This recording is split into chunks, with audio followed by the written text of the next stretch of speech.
Welcome on in to semifinals Sunday of DBD League Season 10, where a field of 10 of the world's best competitive DBD League teams have been narrowed down to 4. And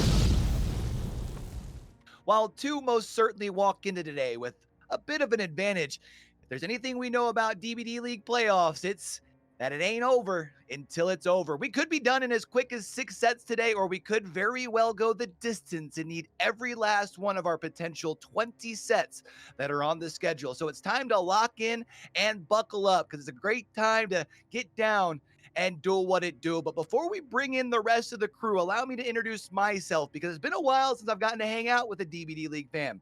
I'm your boy Q, and I'll be your host for our first series of the day. And we do got to set the stage. It wouldn't be nearly as fun if I did it all by myself. So while we hang out by the campfire before trial number 1, let me introduce to y'all our analyst desk, Ratz and Prion. Ratz, we go back like throwbacks. Plus, you're on the desk with us all day long. So let's start with you, fam. How you feeling today? And are you ready for a marathon Sunday here for Playoff Dead by Daylight?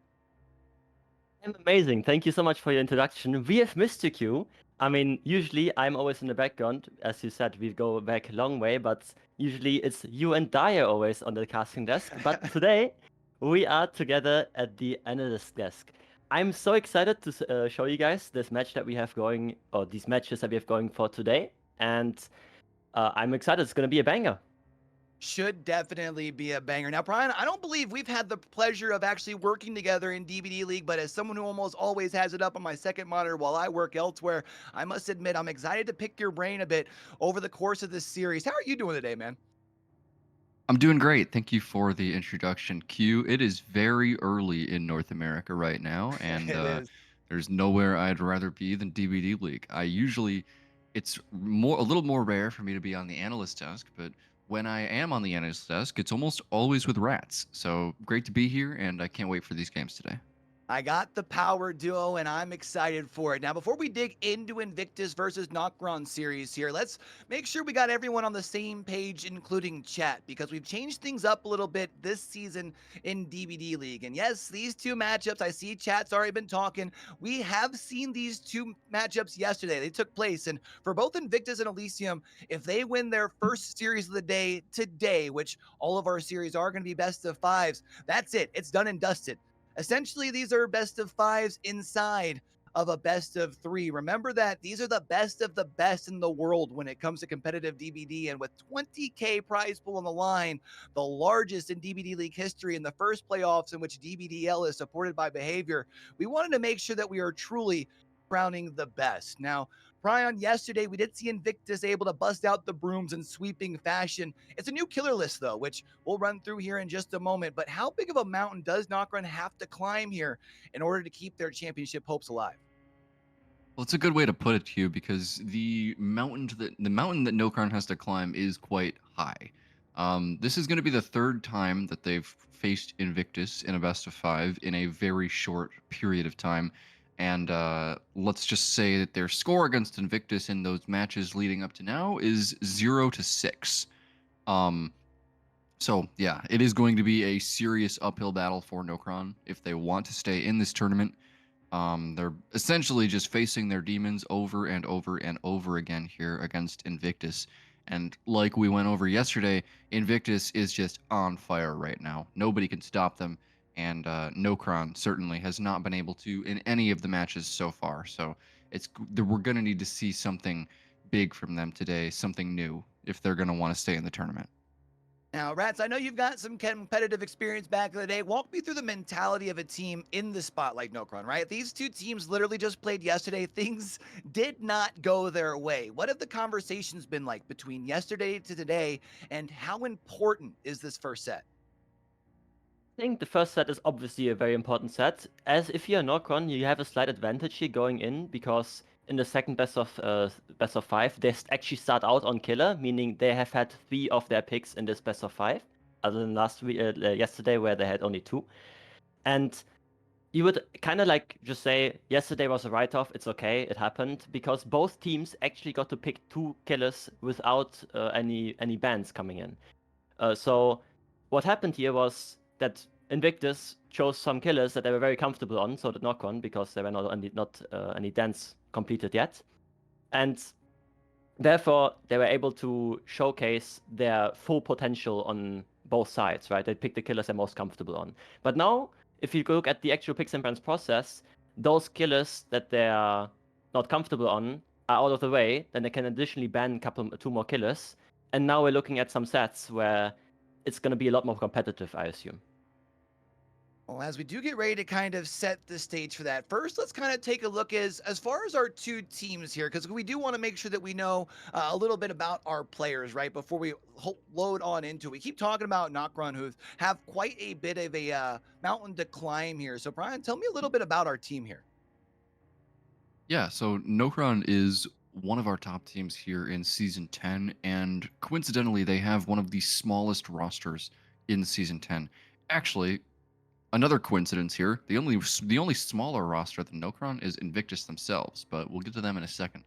So Nokron here is captained by Zaka, one of the best killer players in the world, and he has been playing killer all throughout Season 10. Every single killer that is picked, and that has to take a toll on a player. I've done that before myself in Comp DVD, and it is seriously a lot of work, especially when you don't play every single killer in the game.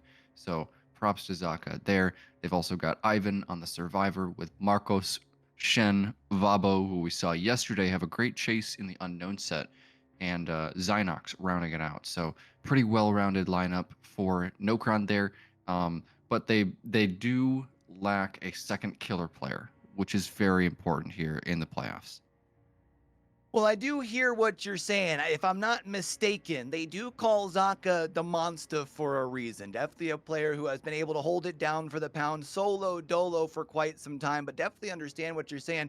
Ratz, if I'm not mistaken, on the other side of our matchmaking here from Invictus, we've got a roster that is just chock full of a bunch of talent that we've known over the years.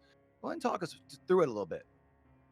Nokron, I'm always getting these teams mixed up. It's Invictus, right? On Invictus, right? We have got Dan, Pedro, we've got Spitz. Like, we've got some insane 1v1 players that have been grinding the ladder up and down throughout the seasons. We've got Pedro, an amazing killer player with a immensely good statistics here on the average hooks per game on his side. And Nightlight, obviously, covering the nurse, and also a lot of these survivor sets.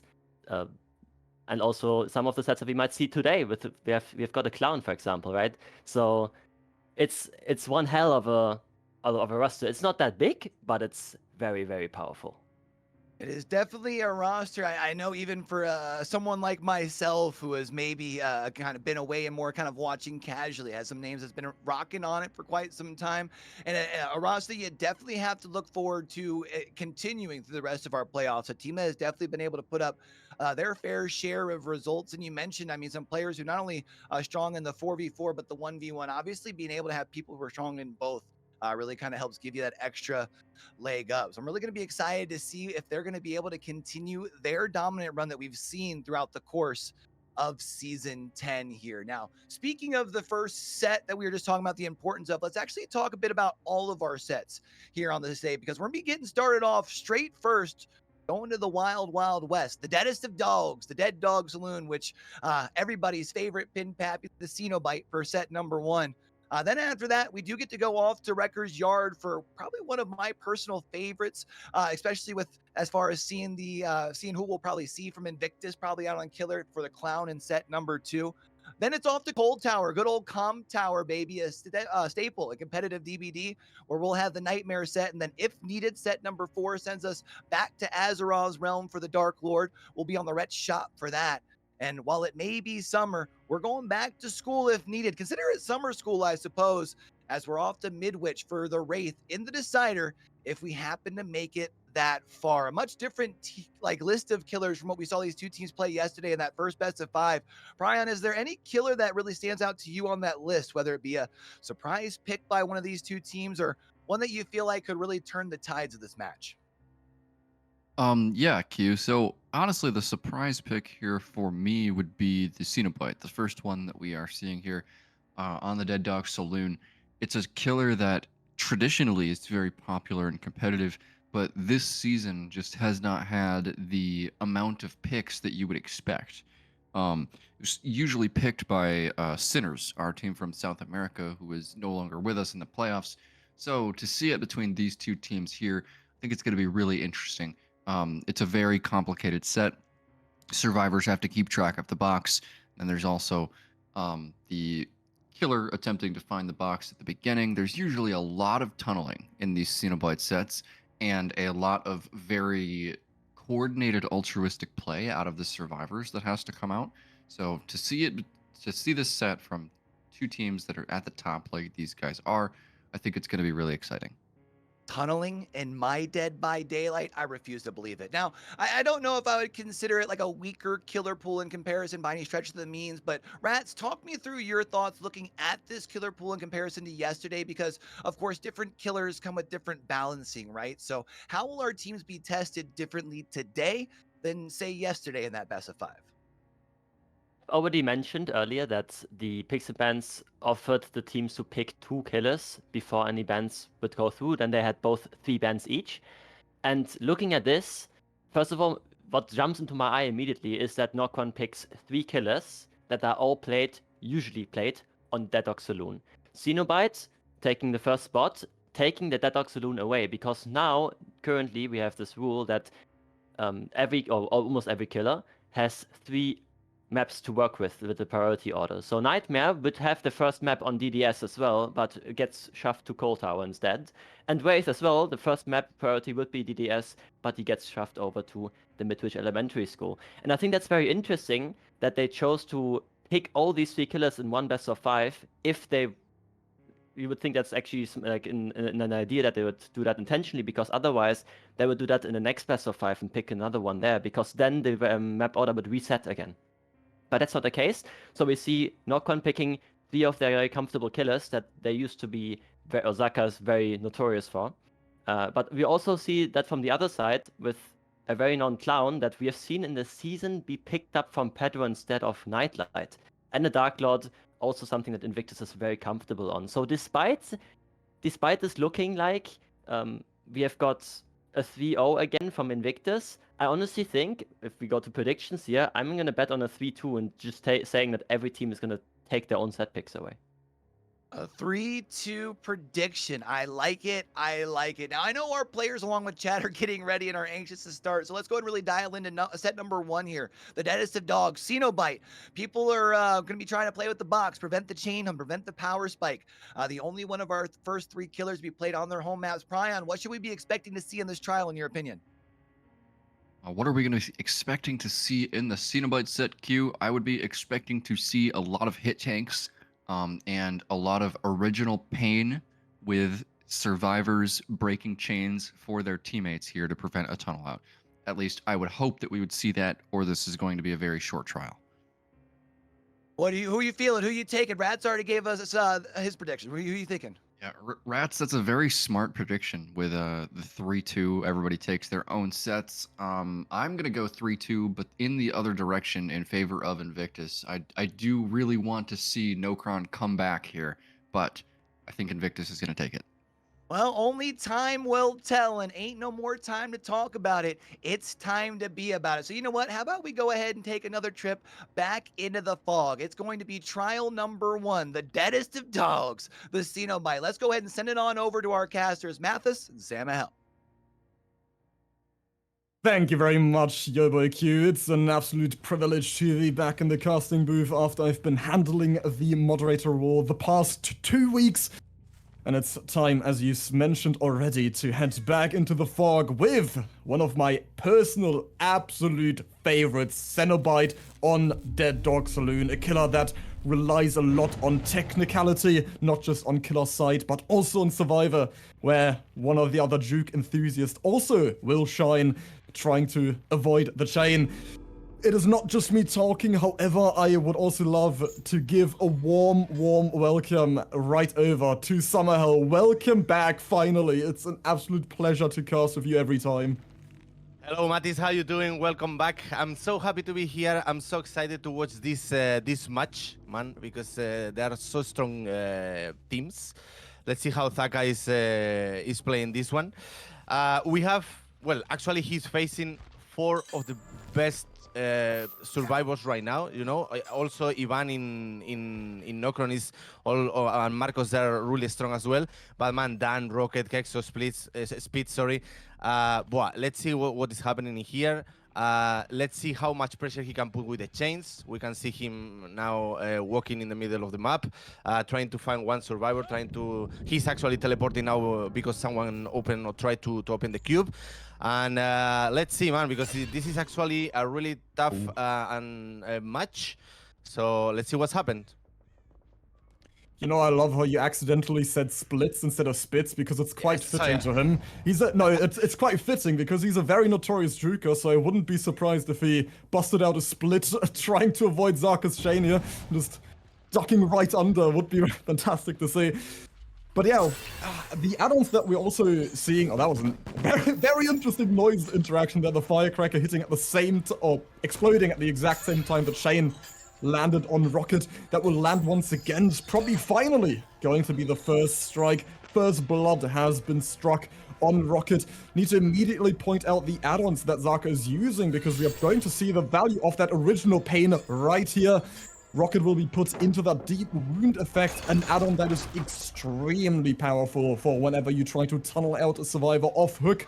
Because essentially that base kit endurance effect that you get upon being unhooked is nullified by those add-on, making Cenobite extremely lethal around those hooks, and Impaling Wire just going to help oh so much during chases. As every time you use the Tron to break a chain, a new one will spawn in. And we can already see that coming to effect here on Kexo as he's trying to break free using the rocks he has at standby, but to no avail as new ones will just spawn in and Zarka will be able to immediately get another hit. Summer, this main building has always been Cenobite's bane. How do you think our survivors are going to make use of it? And also in combination with that bamboozle that we see on Zarka. Is that a good decision, you think? I think it's a good decision actually, but as you said, this main building is actually really hard to play. Normally when you play killer, you try to avoid this main building. Also, I mean, we are talking about one of the best killer in DBDLeague in comp, and let's see how he managed this one. But Kexo right now, he did an amazing chase. Also, Sloppy Butcher, he's gonna put so much pressure on the game because look how hard it is to get healed right now. They are losing actually so much time, and if Thaka is putting so much pressure and is actually doing it, they cannot get healed, and it will be actually really hard for them to keep the chase alive. So Thaka is actually putting so much pressure right here, making sure that everyone is injured.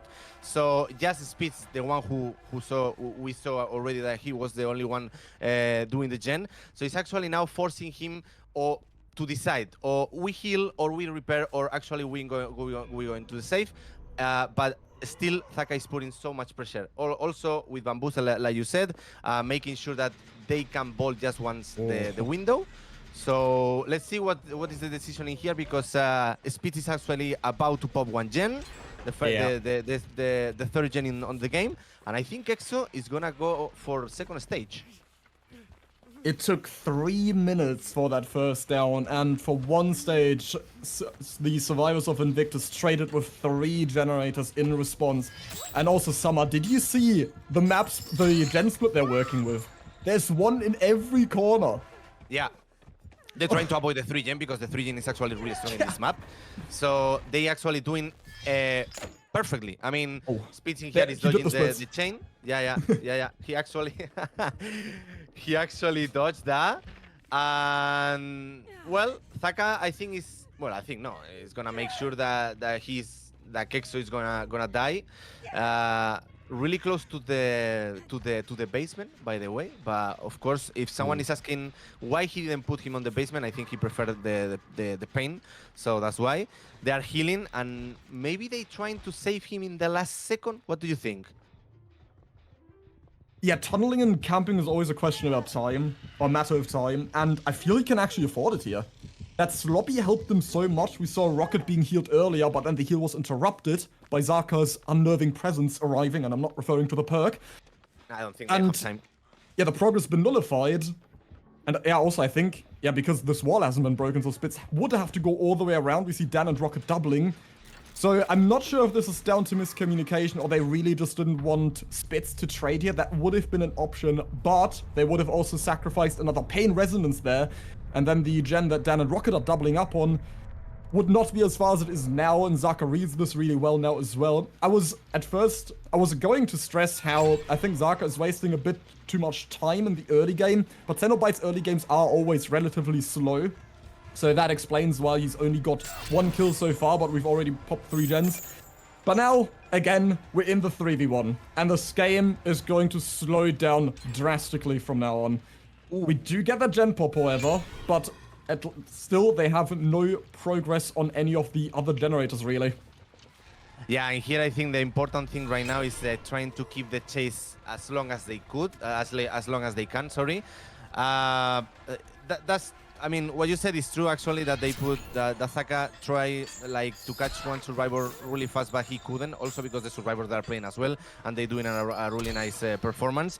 Zaka here missing the hit, and he needs to leave because he knows that they are repairing the gen. I think he saw Spitz doing the gen on top of the main, if I'm not mistaken, but he preferred to come back in here. Let's see, they finish the gen actually. They are repairing they repair the gen so fast, man. I mean, the performance is incredible. I mean, really fast. Zaka tried to put the pressure on the game, but he couldn't put it because they split really good to do the gens. Then they double it when they need it. So I mean, 10 of 10. I mean, like, amazing job from the survivors. They open the gate, now they're trying to protect in here. Let's see if Spitz can protect properly. But it's gonna be really hard with the chain. He's trying and really trying, but I don't think Rocket will be able to go out from here. What do you think? Oh, what is happening here? This is a very interesting back and forth, and Zaka finally gave up, but he does land a pretty promising hit. He was forced to there because Dan was already approaching for that other exegate. We get another hit tank. I feel he has enough time to go for a hit, but he won't. Yeah. I think Rocket also just doubled back for Hatch here. I mean, yeah, they're definitely out now, and it's all about what Rocket gets to do. Dan might just have ample time to get a heal on Spitz here if Zaka overcommits to zoning him, but Zaka understands that very well. We have Dan in position again, but if he had hit him earlier, I feel like he would have caught up in time, especially with the chains as well. He barely misses on Rocket. But yeah, Dan's abandoned his position. No, he hasn't. He's right back in. He's here to take that final hit. Oh, this is so close. And they're going back to main building. I wanted to talk about Impale. Oh, he pushed past him. That's like OCE ping where you all of a sudden teleport through the killer. That was really clean by Zaka. Yeah, that was really good. He knows what he's doing. I mean, it was actually really hard to get what they tried. But yeah, Zaka is a really good killer. So he knows how to body block, how to make sure that he's not, they are not getting what they wanted. So yeah, it's going to be 2 kills. Amazing performance, as I said. And let's see now what they're doing. I mean, like, those 2 kills. I mean, they repair really fast. 6 stages. Yeah, 6 stages is, well, let's see, no? I mean, survivors, they play really clean. They split. Then they repair together when they need it. I mean, amazing.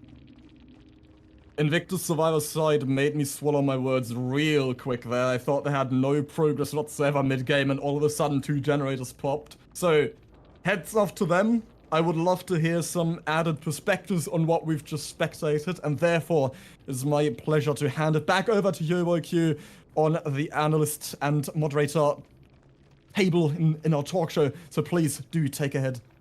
A bunch of filthy gen rushers. My goodness gracious. Being able to get those first 3 gens in exchange for 1 hook. Prion, I'm kind of curious. Do you attest that more to the survivors really being able to dig in and keep themselves upright? Or is that more about a mistake or 2 that was potentially made on Zaka's side? Because that first down took forever. Yeah, Q, that's a good question. It's partly to do with the first down taking quite a while, and the survivors splitting on those gens. When you split on 3 separate gens as survivors, you are assuming that your first chase is going to be long enough to justify that, and it certainly was for Invictus. And not only that, but Kexo chose to die in the best possible place. You'll notice a lot of the time on Dead Dog Saloon, survivors will go to that pallet behind main building and essentially play it until they die, maybe go into the corner. They call it the toilet pallet because there's like a porta potty and outhouse there. So Kexo dying at the toilet pallet was definitely by design. It allowed the rest of his team to get a ton of pressure on the gens, and then they realized that Invictus realized that if they were able to just keep Zaka there, in that by that hook in the corner of the map, they could just finish all the gens. I mean, it's just a matter of being efficient, not allowing not allowing a certain Cenobite play to happen. I'm sure Ratz can tell you about this too. But if you get hooked in the middle of the map against the Cenobite, that is where the real slowdown starts to come in with the chain power. Especially when you have injured survivors with the original Pain add-on. That's where a lot of the Cenobite's passive slowdown can come in, and that just doesn't exist when the only hooked survivor is behind main building. Now, Ratz, I think it'd be easy to look back in hindsight and look, and I know we had heard the casters talk about the bamboozled very briefly, but when you are only in a handful of chases, you can't help but wonder if maybe a little bit of additional slowdown might have helped there. I'm kind of curious your thoughts as far as on the bamboozle play, and then kind of, I guess, what really kind of broke down on the side of that first chase there. Of course, the bamboozle honestly is quite a necessary perk on the Cenobite, unfortunately, because it is such huge area denial towards main building. You'll see this, it was a picture perfect game here. We've seen this, every survivor just chose to go main. First chase, box gets solved at main, TPs to main, we have a main building chase. And even with bamboozle, that's already quite painful. Then we have seen a chase from, I don't know who exactly it was in the beginning, but they ran from the water tower, take a hit, go shack, drop that pallet, go main building. You know, it's always go to the main building. Then we see Kexo go to the main building. And if you don't have the bamboozle, that main building is so much more painful. So getting it down, even though it was above 3 minutes, he also got another free tag for it, which then he was able to utilize, right? He was able to pull back the game because he found the reset, got a free tag on Dan for it, forced Spitz to rotate around the map, and then all of a sudden there's more resets required, and nobody can save realistically because of the original Pain add-on, because you can just deny the PT and get killed immediately and have a trade on the spot. So that's not really a play. So they chose to simply reset, go into the 3 vs 1 healthy with no 3-gen. It was difficult to hold the 3-gen on the map anyways, because there was not even a gallows area set up to play to begin with. But Zaka made the best out of the situation he had. But honestly, I gotta say, that was a picture perfect game from the survivor side. Apart from the found reset, where he could have maybe looked for a better spot to reset, that was honestly a picture perfect game. It definitely felt like they came in with a game plan and were able to execute to a T for sure. Now, we do, of course, have to look at Nokron as they get ready to come out on here on the survivor side. Do you think it is as important to make sure that, I mean, do you need a 3-minute chase in order to be able to match that same sort of output, Prion? Or is there still other ways that you see Zaka, Ivan, Zynox, Mako, are they still going to be able to turn this around even if they don't necessarily have a marathon first run? So, having a long first chase is one of the conditions that would massively increase your chances of victory, but it doesn't necessarily need to happen if there are other things that also happen, like dying in the right spot. If you have a really, really good first chase and you don't die in the perfect spot, that's okay. If you don't have a very good first chase and then you die in the right spot, I mean, it's okay. Like the game is not over. But if you have a bad first chase and die right in the middle of the map, it's kind of over. You need at least one of those things to go right for you, and that's essentially what Nokron is going to need here. They really need to lock in for these first chases, set the tone, make sure that Pedro knows that this is not going to be an easy game. 7 stages win con or 6-3 fresh. It's very doable here for the Cenobites. So we are really going to need to see some outstanding play from these survivors. Let's see if the survivors do indeed have the ability to match that output that we had seen from the Invictus survivor. It's time to take another trip back into the fog. It's trial number 2. We're back out to the deadest of dogs. Let's go ahead and hand it on back over to Sammahell and Mathis. Fantastic. Thank you very much. We are now loading into trial number 2, or match number 2 of our First set with Cenobite. We do need to keep in mind this was Nokron's pick, so they had better be coming out guns blazing in the upcoming Survivor trial, because 6 stages is not exactly a very beloved win condition you want to head in, or a condition in general, because now they need to escape with 3 survivors left. Or 3 survivors need to get out of the door if they want to beat this condition. Summer, what do you think? What are your expectations now for Pedro on Invictus? For representing Invictus on Cenobite? I mean, I think maybe the result is gonna be kind of similar. I don't know, because you know that when we guessing, normally we are wrong. Okay, so mostly you, because you are mostly all the time wrong. So I need to correct you, right, Mathis? So, so yeah, no, I don't know. I mean, it's gonna be similar because 4 survivors are really good as well. Killer is actually good as well. Pedro is actually running mostly all the same build. No, he just changed sloppy from with agitation. So maybe he trusts like he can put enough pressure. He doesn't need to injure everyone. He will catch one survivor fast, and then he will camp him, or he will. I mean, let's see what is his plan. Oh. He found already 1 survivor really fast, and in this case is Ivan.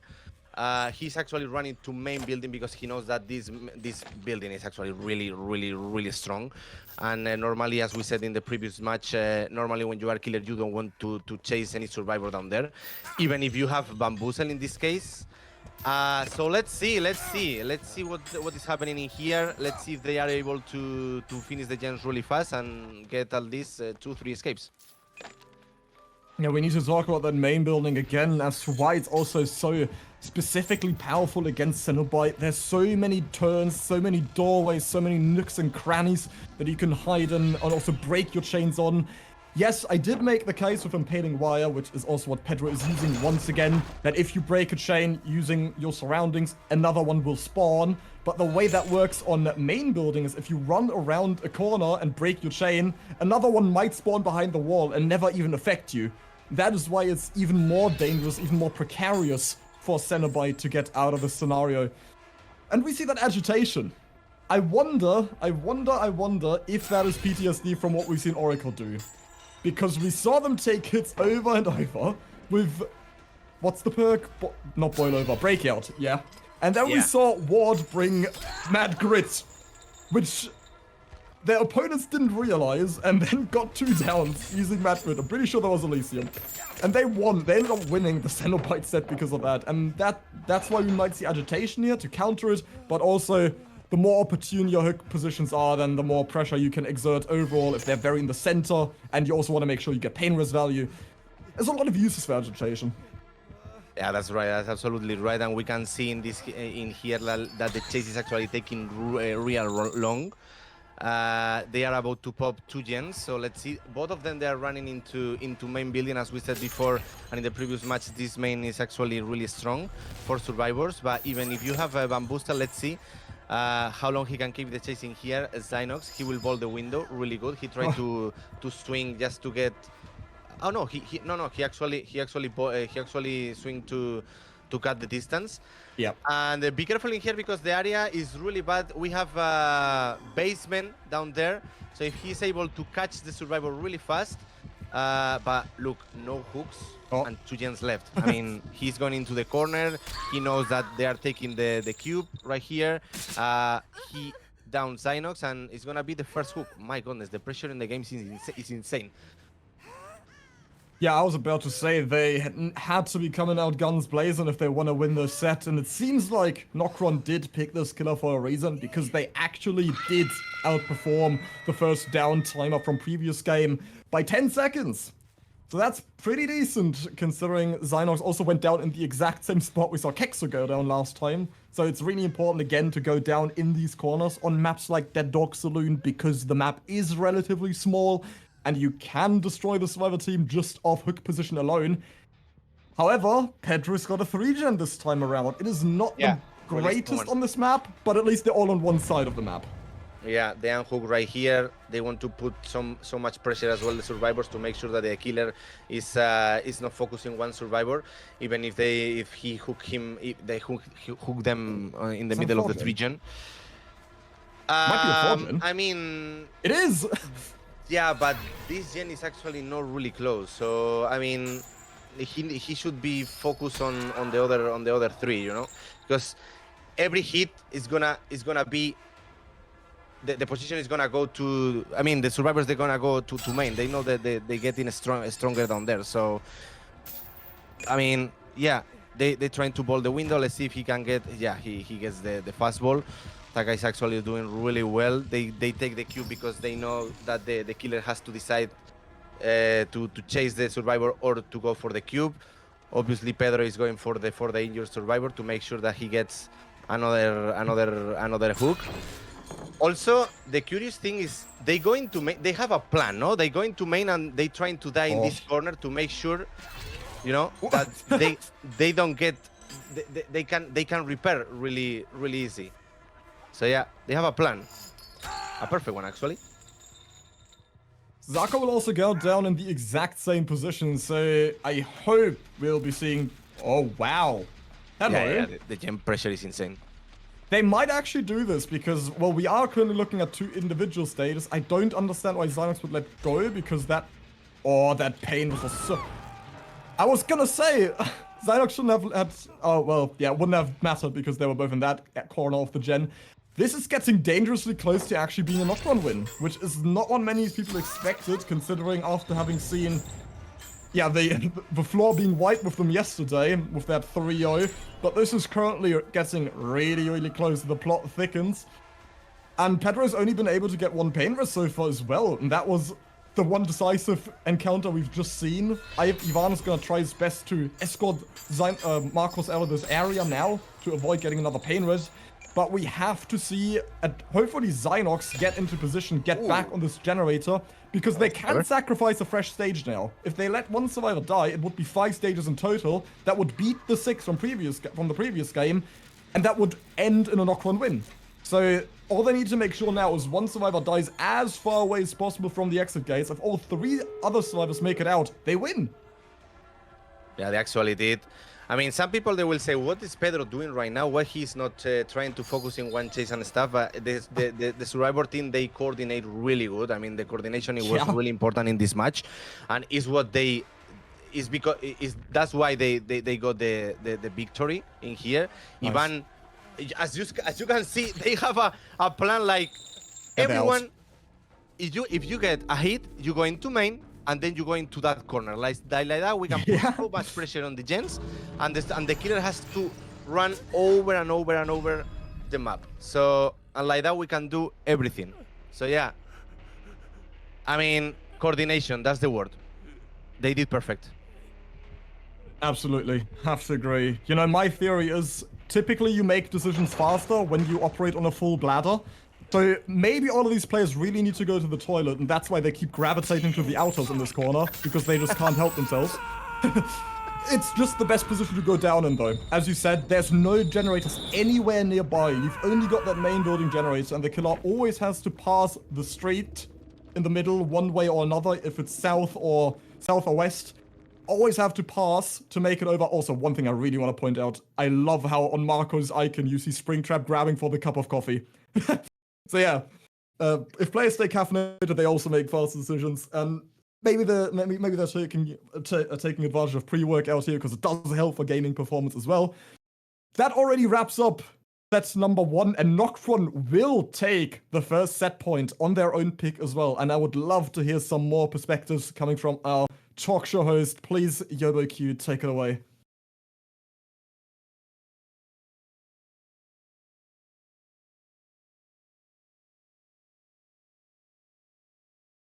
Yeah, I don't know if Q is here or not, but we will be... I was muted. I'm so sorry. I feel so bad. I was talking. It was such a great point, and y'all missed it. I'm so sad. It's a rookie mistake to make as well. But blink and you'll miss it. Series done and dusted.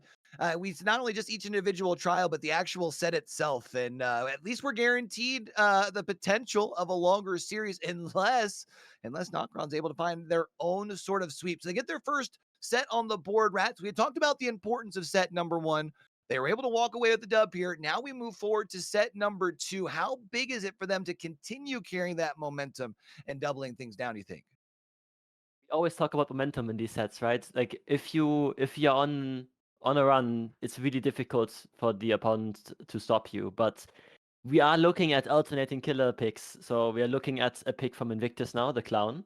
We will see Pedro and the Clown again. We've seen this in the season in the group stages as well, where Nightlight is no longer playing the Clown for that team, or maybe the Nightlight is not here today, but Pedro will be taking the responsibility, and they're still very comfortable on that set. So it's gonna be rough taking that set away from Invictus, but they have got the momentum and they're gonna hopefully show it.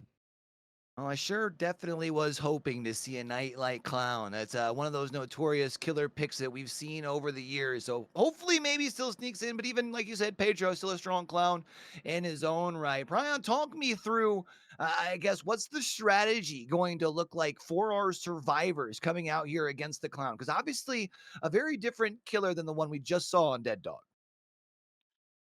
Yeah, the Clown is how do I make this sound exciting? You have to pre-drop a lot of pallets against the Clown. I'm He's excited. he's extremely strong in the 1v1. His hinder is extremely annoying to play against.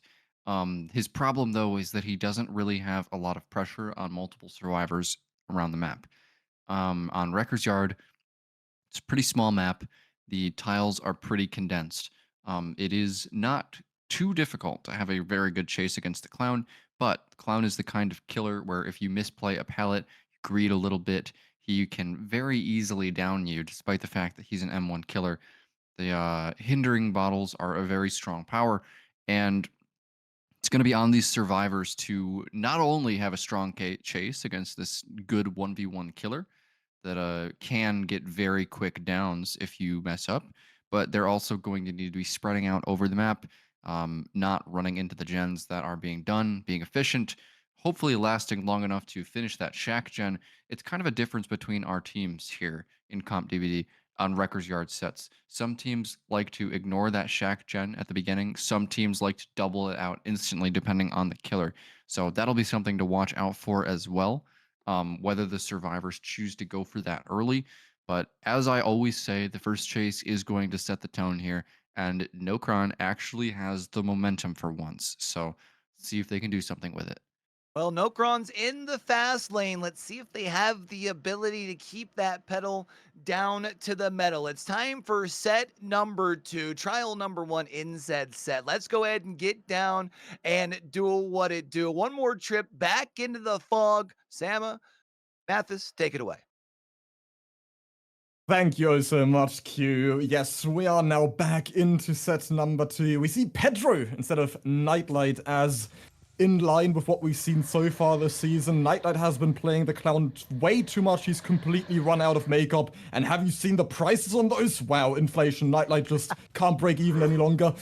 And that is why we see Pedro now also having stepped out of Xeno's shadow, so to speak, after leaving Elysium and making his team with Nightlight. And people just, quite frankly, didn't care until he put on the mask. So it just makes sense for Pedro to now be playing the Clown as well. As our analysts have also rightfully so pointed out, this killer is extremely strong in chase, and he cannot be underestimated in Wreckers. I personally despise playing against him. He is so strong, which is why it's gonna be even so more interesting to see what our survivors have to respond to. Summer, what do you think are we going to see this game? Man, I'm actually surprised that we don't see Nightlight playing Clown. I'm not saying that Pedro is bad in Clown, obviously not, but Nightlight is known as a really good Clown. So, I mean, maybe they decide like Pedro is playing in this moment better, or he feels better in this situation. I don't know, but in any case, we're gonna see, as you said, strong killer in 1v1. He doesn't have too much mobility, even if he used the bottles, the yellow bottles. He doesn't have the mobility like, for example, Kaneki or Blight, obviously. But in 1v1, it's going to be really strong. They need to Predator Palace, playing with the gas. Let's see. I mean, they finished already one gen. They're already repairing another one. The good thing for Pedro that is in chase already with Ivan. Even if Ivan is a really strong survivor, the important thing here for Pedro is like he keep putting pressure on the game. When he hooks one survivor, he tries to find out where are the other survivors to chase and make sure that they don't have the same coordination as before, and he can get a really good scoring here.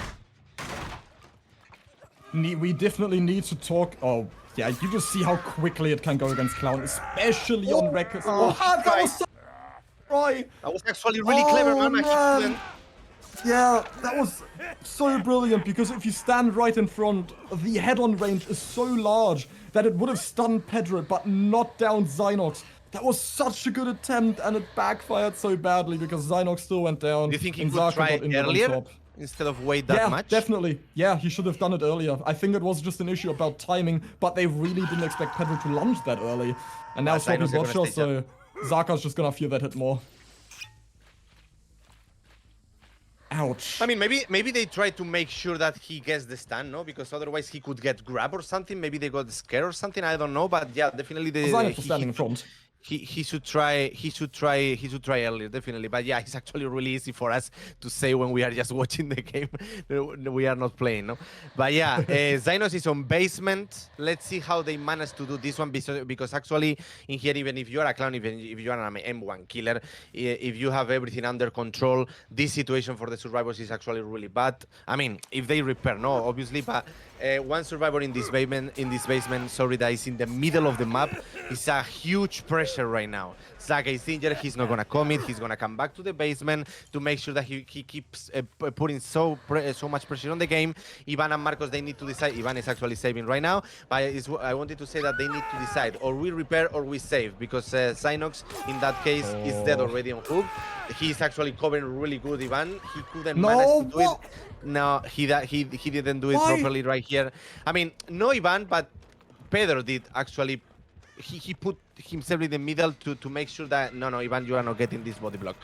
Marcos is about to pop one gen. Be careful because they are all injured. Just Ivan is the one who is healed. I mean, this kill is huge. Yeah, Sammahell on that basement play. I can imagine Zynox endurance just ran out, so he just vaulted anyway.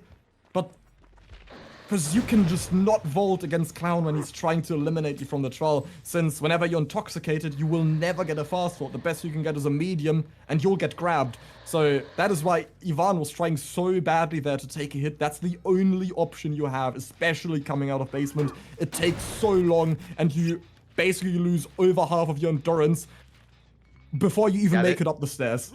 And then also with the add-ons that Pedro is using, need to point out this is not Clown from the PTB, the Clown that is yet to be updated, where his speed flasks are much stronger, and therefore Pedro is still utilizing the ether 15%. Oh. Good morning, Zarka. He could hear him, man. I mean, he could hear him. I mean, even if he says you can hear him properly. I mean, yeah. That's why people love combining Iron Will with head-on. But yeah, with the add-ons again, one makes his intoxicated last 1 second longer, and the Flask of Bleach makes it that there's an extra 4% hindered. And obviously he's gonna try to profit more from the slowdown than the speed, because the speed is not yet as strong as it is going to be in the future.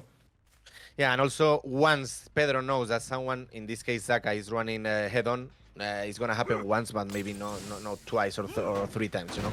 So they're clever enough to know what they're doing. Does have Iron Will on that head-on. He has Iron Will combined with head-on, so I didn't hear him there, in fact. And Summer, I love to say that you're wrong too. I mean, I'm a human being. I'm not trying to be perfect like you, Mathis. Sorry. Oh, you call me perfect? That's so cute. Yeah, okay. You are sometimes, okay? So be careful with the ego. Yeah, don't worry. Because the ego also, is the fact he's not using have corrupt, a little bit, but be careful with the ego. About what? What do you think? That there's no corrupt this game? I mean, if you are not running Corrat, it's because you are really confident in your performance. So yeah, I mean, we are talking about Pedro. What can I say? I mean, he's top 1 in ladder. He knows how to play everything. So Sloppy Butcher is actually surprised me. But I mean, Eruption for sure is really good because he can put so much pressure.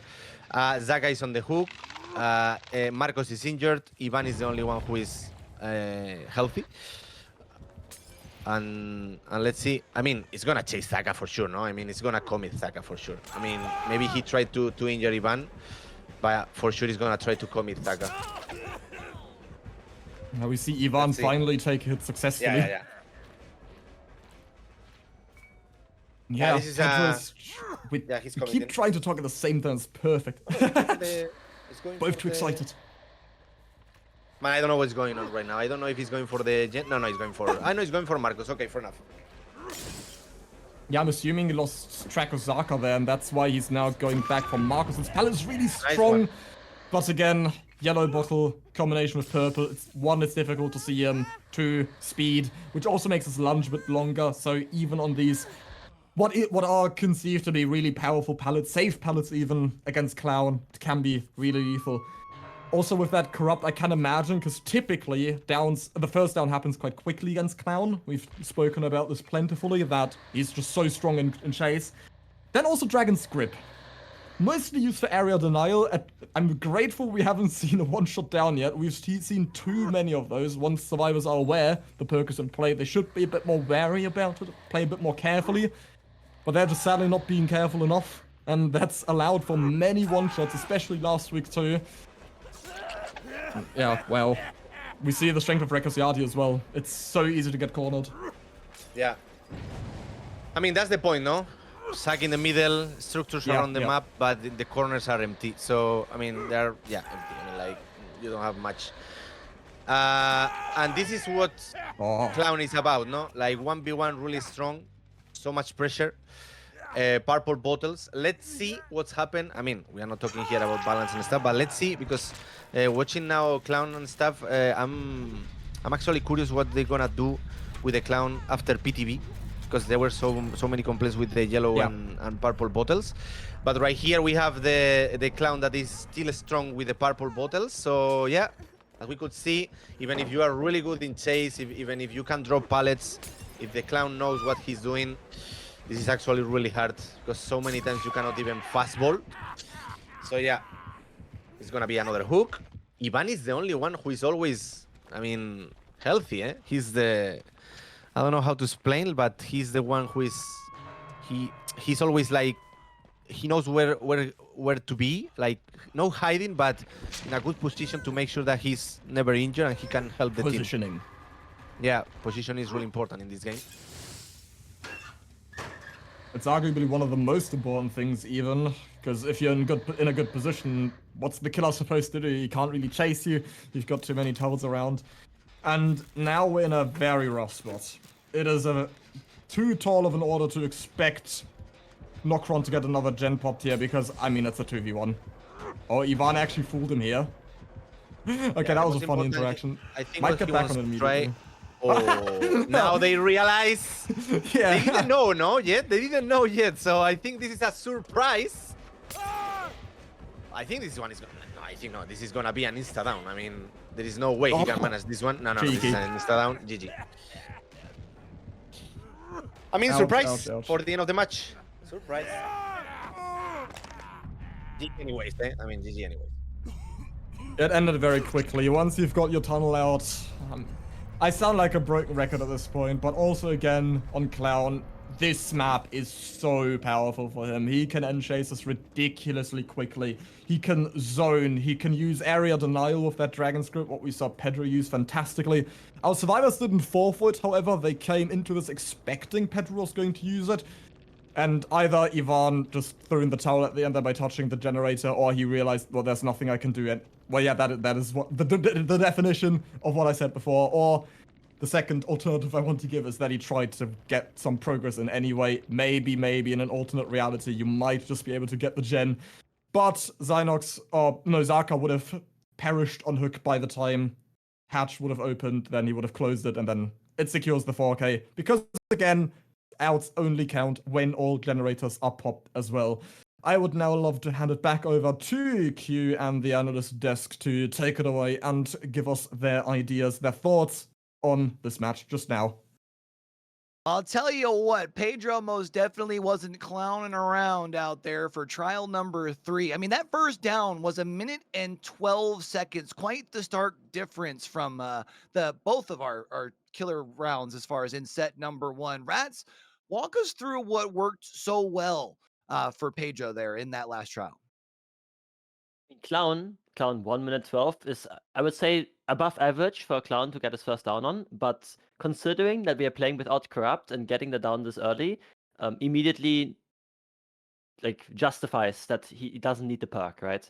And I'm honestly very amazed with the performance of Pedro, because the reason why this game snowballed as hard as it did was because of his perfect reads on the head-on plays that the survivors were setting up. It was not necessarily that obvious from the pathing of the survivors, but the first head-on, as you said there, he respected the head-on, and as soon as who was the tunnel? Was it Kexo, I believe? As soon as the Claudette double backed on the locker, it was obvious and apparent that the head-on player is in that locker. And later on the broken truck, he noticed they popped the generator, and it's more than likely stacked. And where else is the other survivor if not in the locker, right? So he played around head-on perfectly, and he punished the survivors for all the altruistic plays that we were trying to make. Definitely a nice play as far as being able to establish the awareness of the head-on for sure. Prion, the one thing I wanted to talk to you about, we had seen, what was that, hook number 2 on Zynox, trying to leave the basement, ends up getting grabbed out of the window. How much does it change if we see Zynox able to make the pallet, able to get to safety, and prolong that first elimination? Would have changed a lot, Q. As it looks like all the players are ready, so I may not have much time to talk about it, but it seemed like a miscommunication from Zynox and the survivor that was trying to help him there, in Ivan in the shack. If they would have just not gone for the window, the Clown gas forces you to medium vault windows, making it really easy for the Clown to get a grab on you. So they would have needed Ivan to step in and allow Zynox to get to the pallet. That would have allowed him to get out of the shack. But when you're in those basement plays where the killer is trying to block the stairs, it can be really hard to make the correct play, because one survivor has the borrowed time ticking down on their screen and they don't think they have enough time, and the other survivor is trying to get in front of them, and there's the Clown hinder and everything's going on. So yeah, that's definitely a tough play to make. Unfortunate that he got grabbed there, but I think it definitely had a huge impact on the game. Well, let's go ahead and head right back into it. Trial number 4. We flipped the sides, and it's back for another round of our Clown set. Go ahead and take it away, Mathis. We continue to be clowning around. Pedro's got rid of his makeup now. He's back on the survivor side playing Renato, and we've got Zaka on the killer. This time finding that hit ridiculously early. Hello, good morning, Rocket. Bit too close for comfort there to the middle of the map on top of that hill. Gets caught immediately. We also see the exact same build from... Oh wow, we get it down. We get it down that early. The same. I was about to say the same build. I don't even think anyone's in position. Oh, that's risky. No, that's actually... Nope, no one's here yet. Oh. Wow. In 5 years, man. I don't know what to say, bro. I mean, like, this is insane for Nokron. I mean, I honestly, I don't know what to say. I mean, Rocket, maybe he was like, kind of like, oh, we start already. I don't know, man. I don't know. Maybe he... I don't know what to say, honestly. This is this is really huge for Zaga, really huge for Nokron. Silence and you as well. That's how strong that down was. Yeah, exactly. Let's see how he can recover from this, because it's still 5 gens. I mean, they were doing gens, but this is huge for them. I mean, Rocket, you need to wake up, bro. Zaka also didn't notice Dan slipping past there. He had the scratch marks, but thought there were still Pedro's there. For some reason, Rocket will make it out now. We already saw a considerable amount of gen pressure. I'm expecting Zaka to pursue the pain resonance hooks from down. The same thing just happened, almost. This time, he didn't get caught with the balanced landing, at least. It gets a bit more value from it. But Zarka's getting closer and closer to the edge of the map here. Will abandon that filler in the middle to try to get more distance, but he thankfully has that filler here. He has Yeah, a really he good thankfully RNG. has Let's the see how filler. he uses it. They pop 2 gens. I mean, if someone can do this, it's Rocket because he's a really good 1v1 player. But, I mean, the RNG is actually really good for him, as we can see. Oh, yeah. rocket pathing. Oh, he Ooh, left. nice W. Nice W. And he can manage in here in the windows. Let's see. No, he's recovering from the previous chase. He's actually really insane. He has still already 3 times, and this one is the down. But one more gen is about to pop, I'm sure. Let's see. That W holding was crazy. Yeah, that may have just single-handedly won them the game. Almost, it bought him a lot of time. That was an extra 20 seconds easily, but that pain resonance does finally hit. Things are going Zarka's way so far. It was a bit unfortunate he noticed that basement save too late. We do see the exact same build this time around, allowing him to play a bit more dynamically. So far, he hasn't got any value out of Eruption. He's finally going to go for this kick on the generator that the injured Dan is working on, so that the Dragon Script is not going to do too much outside of info, because obviously if he taps it, he's going to scream. Oh, Does get the down and that Eruption hits. proc, but Rocket is saved on the other side of the map. Yeah, but let's see, because this is actually really dangerous for them. Zaka left him slacked. Oh, nice. He's actually for sure going for Rocket. Maybe he can. No, he's actually trying to find Rocket because he knows that the kill is really important for him. One more gen is up. One gen is already popped. I was saying like it's about to pop, but yeah, he popped already, and he's There's looking no for way. Rocket. Ah, okay, here we go. I was about to say that was so smart by Rocket, because instead of running away from where he's been hooked, he stuck around, and Zaka didn't find out until much later. He only saw Spitz scratch marks leaving. Ouch! Really good. Leaving immediately, and expected Spitz to be accompanying Rocket there, sort of playing Mr. President. But what instead happened, Rocket just hid behind the hook, hiding in plain sight. But what Zaka didn't expect at all, and then Rocket didn't react, however, when Zaka did think of that possibility and was found in the corner there. We do get Rocket eliminated, but we're already looking at 4 generators popped, which is now the tie condition. So Zaka needs to 4K now if he does not, to avoid sacrificing this set point back over to Invictus, and he would be able to maintain the 1-0 lead here. Ooh, nice one in here, man. I was thinking that he was about to bolt, but he didn't bolt it. He bought so much time for his team. I mean, yeah, as you said, this is a tie already. He needs to make sure that he 4K right now before they pop one more gen, because otherwise Invictus is gonna get the win. Let's see what happens in here. Maybe, well, I mean, it's already 75% the gen. Spitz is doing well. The pain resonance hitting that gen 50%. Okay, I'm sorry, 50% on 75. I'm sorry, Zaka. Do you think they will manage? They can manage to do it? I mean, like, the gens are really far from each other. Yeah. I mean, they just need to focus on gens, right? I mean, like, guys, we need just one gen, that's it. I mean, obviously, Taka is playing, no? The kill is around, but I think they can do it.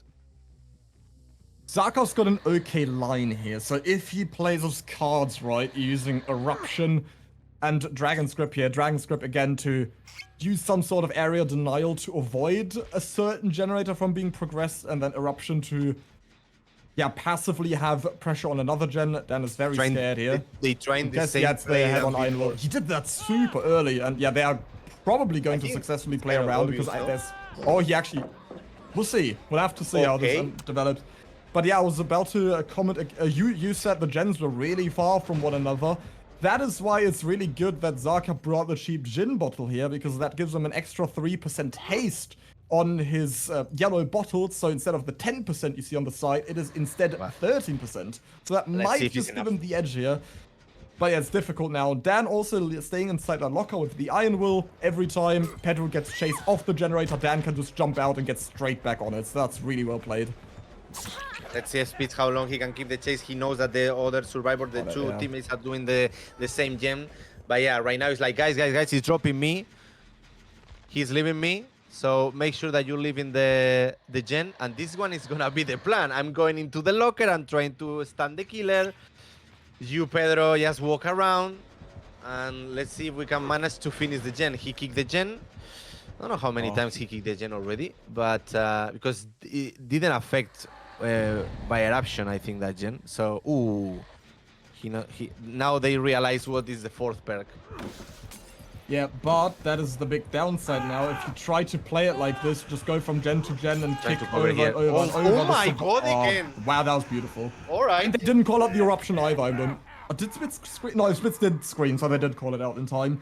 But yeah, that's what makes it difficult if you just go from kicking gen to gen, because the survivors inevitably will win based on that. They will win the war of attrition because, one, you can only kick the gen so many times, and two, the survivors will get more progress by the time you make it from one gen to the other. Finish? And Yeah, Spitz he pops finished, this. Yeah, the deja vu. He will gets pop the it win. in time easily. Yeah, GG. And there we go. He gets the killer blind for swag. But yeah, I mean, that sums it up. Zaka had a really hard task. Not gonna lie. I mean, when the gens are really like splits like that, like they are separate. Like one gen is in one side and the other gen is in the other corner. It's actually really hard to protect with the clown, even if you have the yellow bottle. It's what we were talking at the beginning, no? Like the clown is really good in 1v1, but the mobility, and I mean, he has the yellow bottles, but still, no, it's not a Blight, it's not a Kaneki, it's not a Billy. So yeah, this is a win for Invictus, and let's see in the next match. And we still gotta cut Nokron some slack here because that was pretty close. Despite the 4K one last time, Zaka almost brought that back. The tunnel out took a bit too long. He had a very lucky break when Rocket died so quickly after a failed balanced landing off the hill. And Invictus survivors recovered beautifully. But let us get some more perspectives on the set that we've just seen. And I'm gladly handing it over to our talk show hosts. There it is. There it is. We are now 2 sets through, and well, we're tied up at 1 apiece. Interesting there because we had seen, well, neither of our killers opting to worry about protecting those gens, both able to establish relatively early downs, but it was actually Zaka who was able to get a quicker down despite the fact walking away with an L. I want to talk about the builds a little bit, similar as far as the builds itself as the add-ons. That kind of looked a little different to me, Ratz. Do you feel like that made a big difference here? Oh yes, this made a big difference for sure. Pedro bought the Ether 15% add-on, which increases the intoxication from the purple bottle by 1 second, whilst Zaka bought the cheap gin bottle, which increases the invigoration, the yellow bottle, by 3% haste. And you might think, okay, well, it's basically the same effect, no? But the way that Zaka played, the extra second on the intoxication wouldn't have made any difference, and the 3% on the haste allowed him to outplay Shaq, allowed him to get several hits on several pallets on several survivors that he wouldn't have gotten otherwise, because, well, the survivors were standing inside the cloud while he was trying to run around the pallet to get the hit, right? And 3% doesn't seem like much, but it's almost a full bloodlust. And frankly, in my opinion, that game was lost on survivor side because Clown isn't supposed to get a 4K, but Zaka did a heck of a good task to make it look very close. Zaka definitely did a good job of being able to bounce back, but inevitably it was the survivors who were able to walk away, get themselves a couple of outs. Prion, I wanted to talk to you here because, of course, those same survivors now are going to be getting ready to come out here for set number 3, and they're going to look to try and now at this point, give Invictus the lead heading in kind of forward from here on out, right? So as we do look towards set number 3, we are off to the comp tower, the cold tower. What different, or what should we be seeing different, I guess, from our survivors heading into this next trial here? Well, as far as the Invictus survivors goes, I don't think we need to be seeing anything different from them. They just had a very good performance in that clown set, and they are the team here with the momentum, winning that clown set, looking to go up 2-1 here on the Freddy set, kind of telling Nokron, making a statement that that first win in the Cenobite set was a fluke. So this Freddy set is going to be very interesting. It's on the Cold Tower. We don't usually see that, but it's because Dead Dog Saloon was already played in the Cenobite set. This is a killer that has been very oppressive on the Dead Dog Saloon, but it's honestly a little bit up in the air what his strength is going to be on a different map. So that's it from me. We can throw it over to the casters now. And yeah, very excited for this Freddy set. And take it away there, Mathis. Yeah, thank you very much. We're heading into set number 3, the Freddy, the Nightmare Kashmar. And once again, team Nokron will first be represented by Zaka on the killer, this time with Sloppy Eruption, Pain Res, and Corrupt. And also on Call Tower, as our analysts rightfully so pointed out, or Prion to be specific. Not his primary map, it would be Dead Dog Saloon. Call Tower's practically the second best thing that allows him to also be all over using his teleportation, which is what I fancy so much about this killer. I absolutely love seeing him be all over. I just love those that type of killer. The same reason why I also adore Springtrap, the way he works with the door system. Let's see how Zaka utilizes what he has on Call Tower instead of... Oh, that's really cheeky, Zaka. That was beautiful. Catches Kexo before he makes it to that shack pallet and does... That almost caught him. Oh my god, Zaka, hello. No, the play is actually really good, but right now Kexo, after the hit, he's focusing right now. I mean, he's focusing even more. He's just gonna drop the pallet, of course, because he was slow because of the trap. Let's see how long he can keep the chase in here, because it's actually really early hit again. He has a huge RNG, as we can see. He has this long pallet. He has also the Ormond tail. You call that, no? Ormond tail, yeah? And Yes. yeah, so he needs to drop the survivor because, I mean, they were doing the gens. Oh my god, he makes sure that he hit that, and he actually does. Man, this is actually really hard. I mean, people think that Freddy is just putting pallets and no, but it's actually really hard to get. I mean, you can get surprised as a survivor, but yeah, that play was really good from Zaka. We can see here that they need to wake up. Also, remember, guys, that you cannot heal while you are sleeping, because otherwise you will get or give a notification to Freddy. You need to make sure that everyone is awake. I'm wondering how he's going to use this build this game. I mean, Sloppy is very self-explanatory just to get more weight on every hit. But you get that first gen pop finally, yep. And we are going to need to see how Painres really behaves during this game. I can understand with Freddy, he's more of a hit and run because of his ability to teleport and be all over. But Nice. I swear he could have swung there, but he really didn't expect Kexo to. Oh, that was beautiful, Zaka. Made him face the back there. Moonwalks around the tile. Also because Freddy's short, no? So Yep. if he's against trap or something is easier. But yeah, that doesn't change the fact that it was a really play from Zaka, But yeah, Freddy's short, so yeah. I'm happy you point that out, because on that exact tile, that matters a lot with those boxes. Best example I can give, Demogorgon. Typically, you can see him over as well. You can see his head, or the petals of his flower-shaped head. You can see them over. However, if you look down, your head also bends down, and you can no longer see him over the tile. And that is why killers like Freddy and Spirit Spirit's got a lot of hair, but that's why you also run skins that make your hair shorter. That can matter quite a lot. You can't see him over, but a Trapper or a Cannibal, you will 100% see above still, because even if they look down, it doesn't really matter too much with their model. But Demo, for example, that makes him tremendously smaller. Yeah, even like that, that tail is actually kind of difficult to loop properly. I mean, you can, of course, but it's a little bit tricky, because there are so many places that the killer can trick you, as this happened. Like happened right now with Kexo. But yeah, even like that, you can. I mean, for me, it's one of my favorite tails to learn. No? Okay, two gens pop at the same time. Spitz, before option. He didn't see a Spitz yet, right? He saw Dan once. He saw Pedro, of course, because he's injured. But Spitz is like sneaky doing gens. Like, leave me alone. I just want to repair and win. And this one is gonna be the first pain resonance. All right. And let's see what he can do right here, because Pedro needs to get healed.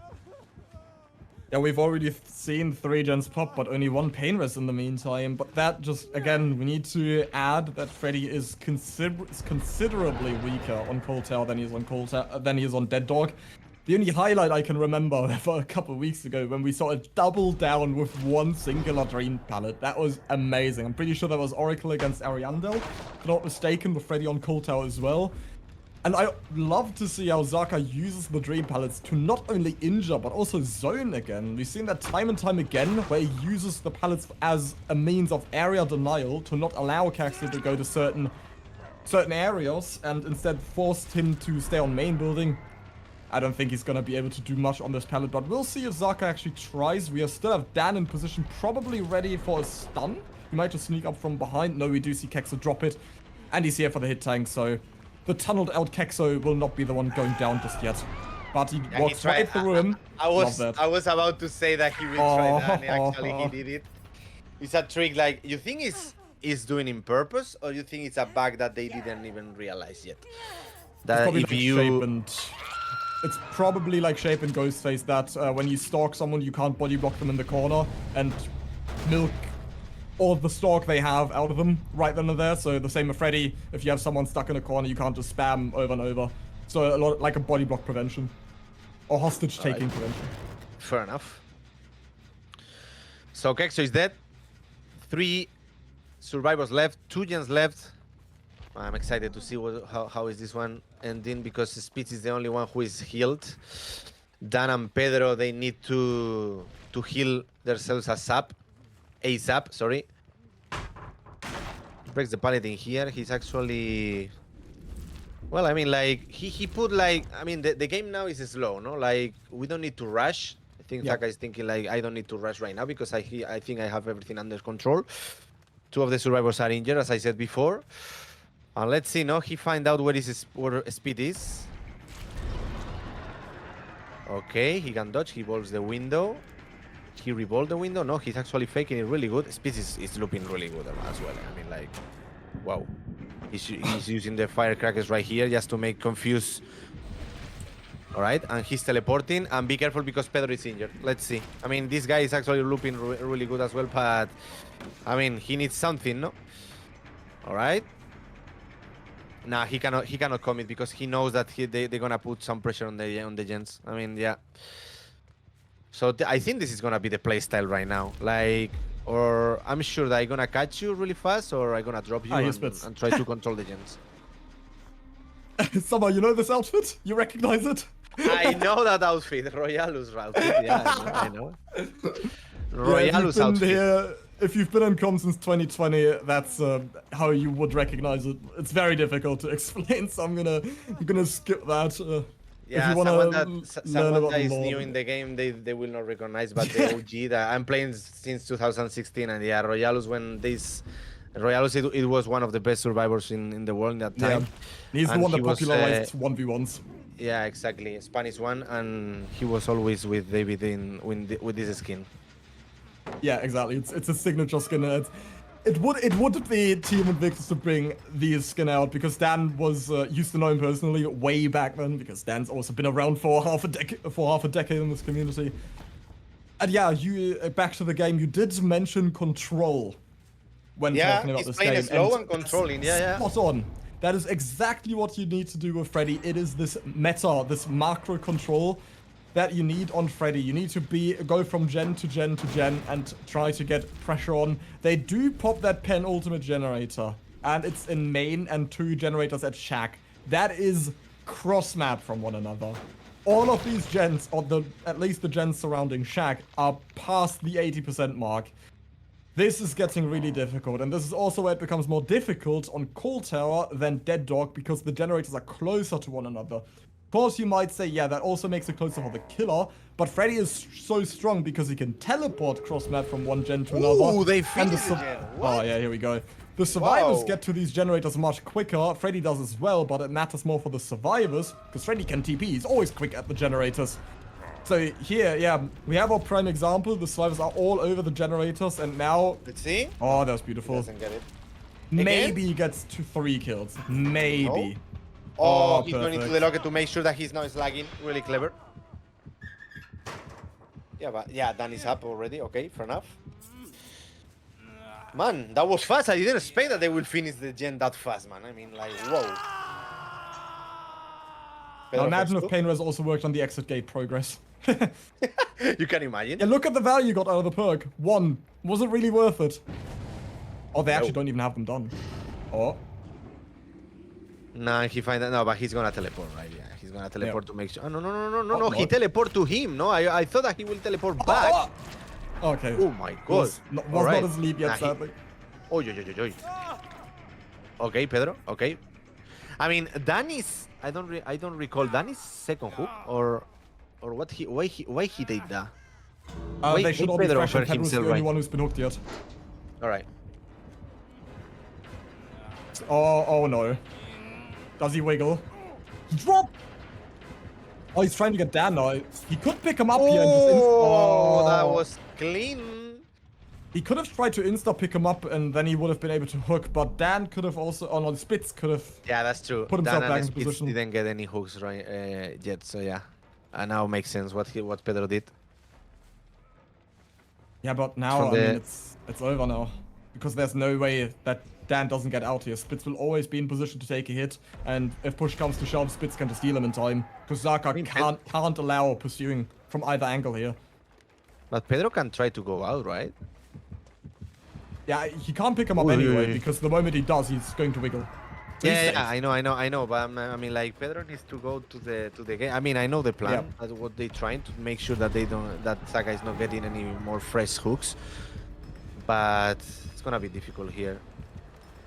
Oh, that's risky. Yeah, I don't think he's so. gonna try that. Oh, Yeah, maybe... Oh my god, Zaka. that's he get it. beautiful. That's the point, because this is the trick that Freddy has. It's like kind of similar, like, I mean, not the same, but Sadako, no? Like they cannot body block her. And also, honest... Oh, but you see now that this is why they stayed in. Because now, with tenacity, Pedro can make sure to stay on top of Dan, I'm and if sorry, he gets but this picked is so- up... I know it looks funny, but this is amazing this is because so funny, now, bro. if he picks up Pedro, he wiggles. It's still gonna be enough time. The thing is, the wiggle slightly... He doesn't get Dan. That actually might be really good, because if he hooks... Oh, he hooks Pedro on this hook. I don't think he should, because the wiggle bar does very slightly regress the longer you stay on the ground, so... He could have actually gotten the hook here. I don't... Yeah, you see that on the wiggle bar now. Because it does slowly go down. You see he lost the 20% progress. Could have maybe... Oh no. He could have made this hook maybe. There's no way they're doing this, dude. No way they do it! Oh my Bloody god! hell, oh my days, there's absolutely no way that just happened. Wow. There's no way. Zaka, no. Nah. Okay. Dude. I didn't expect that, dude. Okay. What? That was essentially the flaming dagger right into Zaka's heart that Dan and Spitz just pulled off there. Nobody would have expected that. That was... That is really painful, man. They made the impossible possible. That absolutely should not have happened. And just that may have just made the difference for the set overall. Who takes it? Obviously, you can't count your chickens before they hatch. But still... You know, in the upcoming game, we might just get a 4K one and all of this didn't matter. But this message that this sends, the fact they did not give up until the very end, I mean, I'm actually, they really did- sorry for Zaka here. They didn't have anything to lose, so yeah, they tried and they got it. Crazy, but we need to hear the analyst perspective on this. So Q, please go ahead. I don't even really know where to start with that last match at this point. I mean, honestly, the way things broke down, and especially the end plays there, to allow 3 out the door, it is insane. Prion, obviously it's easy to look back now and say, should you have just let the one go out the door? But is there... Do you see a world where instead you're able to walk out with the 3K there if you are able to secure both slugs? Or what was the best course of action in your opinion? I'm assuming you're talking about Q from the point of all the gens already being done, right? Yeah. I think from the point of all the gens already being done, the best case scenario there for Zaka was always going to be the 2K. I think the real critical point in that match was just how insanely strong Invictus was in the 3v1. They were not giving Zaka anything. after that first death came in. The only person that he could actually find was Spitz, who was healthy and was just having an insane chase, making it impossible for Zaka to get him. And I mean, that's what we expect from Spitz, one of the best survivor players in the league here. Probably one of the survivors that I would least want to chase out of all of the DBDLeague survivors. And is the other two injured survivors, like injured against a killer that can make you permanently oblivious, and the fact that they just refused to get caught out in a bad situation.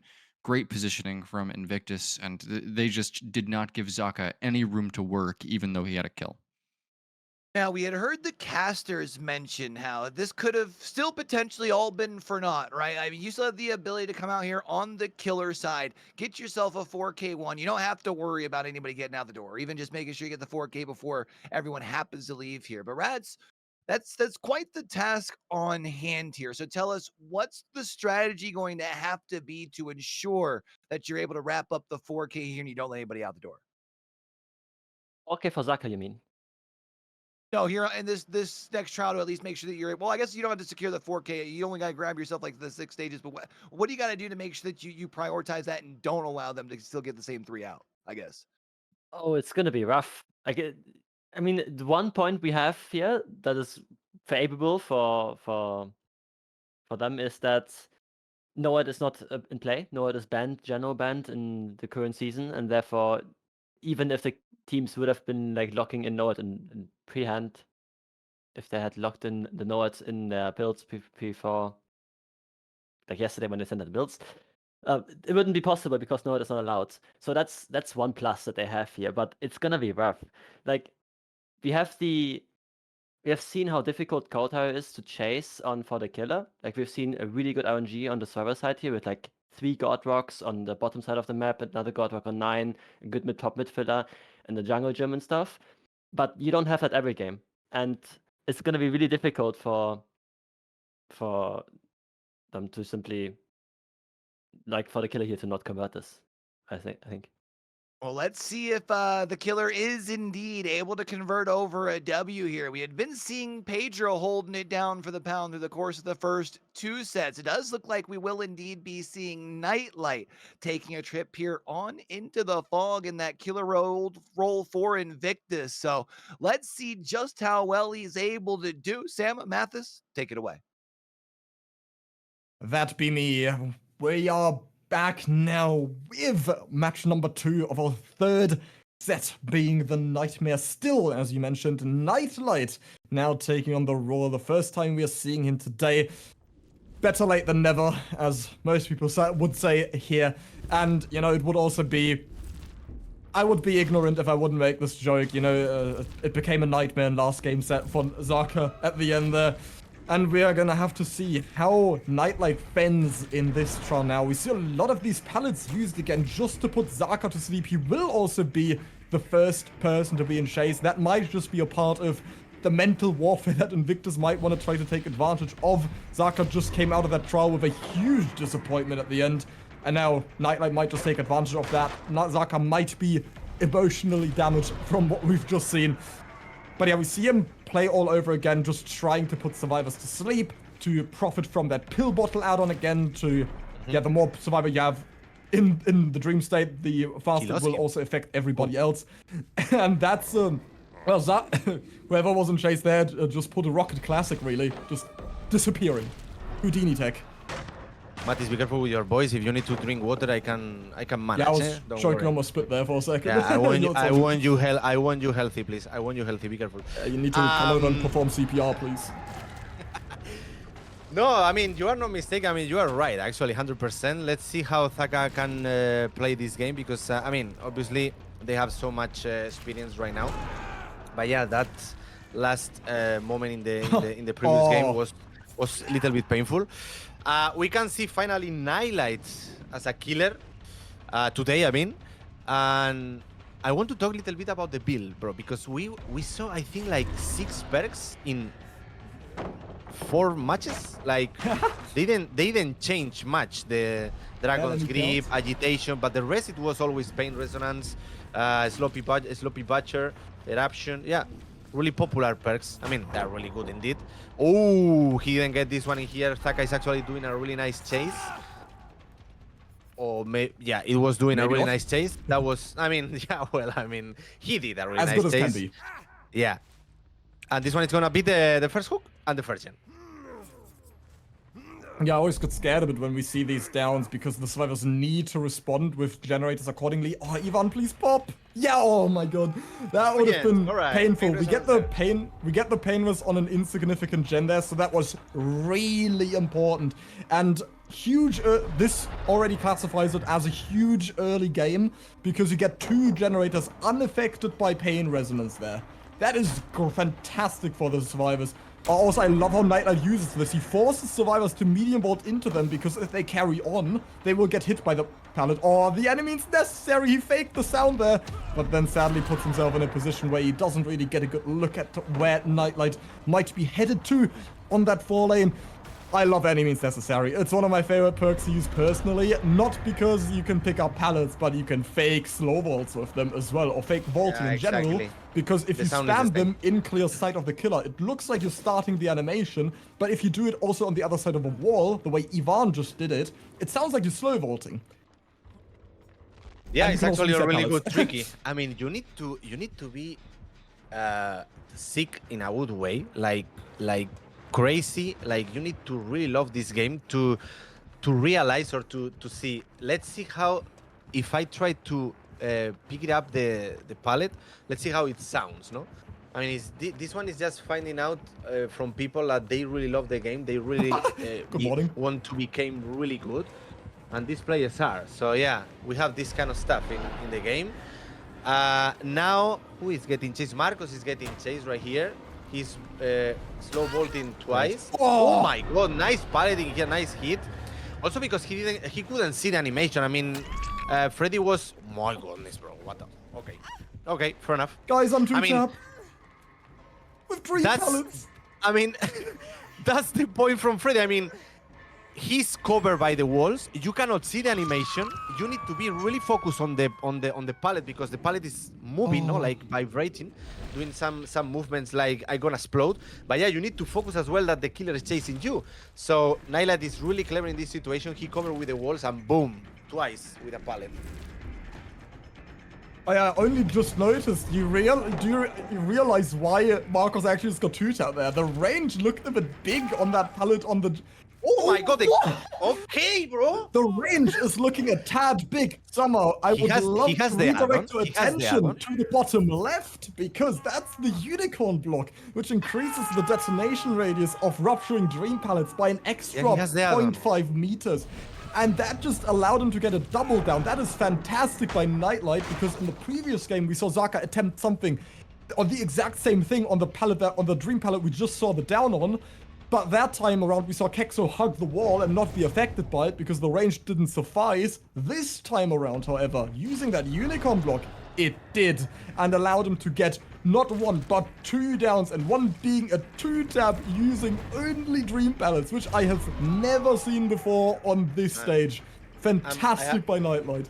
Honestly, I have to say, I mean, we have so good, like really good killers in DBDLeague, but watching Nightlight play killer is, you know that this guy is really clever. This guy has so much knowledge in the game, so much game sense, and he used everything from the killer to get a profit. You know what I mean? Like he knows how to play every killer really good. He gets profit with the pallets. I mean, wow. It's actually, Mia, look. He's gonna get it again. Look at that. Oh my. He's playing this like it's Wow. Huntress, hello? Oh my days, I have these no range word. downs. This guy is just really good. Yeah, thank you for the clarification. I didn't know Nightlight was really good Just before in case no one see it yet. All right, this guy is really good. You heard it here first, folks. Anyway, what is he doing? He's playing them like a fiddle with these dream pallets. People always love to make fun of the dream pallets, calling them just not as useful as stream snares because lol, you can just avoid them by not going to them. But Nightlight is zoning them into them, leaving them no choice, and then they underestimate the range because who expects the Unicorn block to be brought in since it's a more unlikely add-on to be utilized? And this is, yeah, this is also where any means becomes stronger than what people might think, because if Nightlight doesn't go for the downs or the pallet breaks, then they will just be picked up again, and that's not a pallet or not a dream pallet he can use to rupture on the survivors. So I thought at first Nokron had this in the bag when I saw that early game. You know, one generator, one pain res, but that didn't affect any generators because 2 were popped right then and there. But Nightlight is taking this back with the dream pallets alone. Fantastic so far. He's trying it again. Okay. He didn't try. I mean, I was. Why wouldn't he? I mean. Oh! Okay. He tried. Yeah. The light saved him. Oh, Light actually Duck and saved ball. here. Saved Thaka here. I mean, let's see how he can keep the chasing here. No, he's actually dropping it. All right, he's gonna pop this gen. Be careful because Ivan is in trouble right here. He's vaulting the pallet. He's trying to cover now nice. Thaka. He gets the pallet right here. No, but Freddy, he's gonna stand I still. think he needs. Yeah, that's what I wanted to say. I mean, like he needs to hit Thaka, otherwise he's gonna. But be careful because they are about. Oh my God! No, again. Oh. Man, that late Wow. may have actually mattered. Looking at the condition now. Yeah, I mean, yeah, I know, but bro, this guy Didn't is they a just- sniper. I'm pretty sure this down just put him past, no? Because last game we saw 5 stages only after that fantastic late game. And we're now looking at 6, so I think... Again? No, wait, no, okay. Almost. Man, I'm just getting scared every time that they go in for a my- pallet because he's gonna get the hit. This guy is sniper. Oh, Again? imagine if Zark had got no, the this kill is a last trap. game. Imagine if Zark had got the kill last game, because I'm pretty sure, because of that late game, that Invictus have actually decided this for themselves. If they can Yeah, get right all now- 4 out of the gate here, that would be bonkers, however.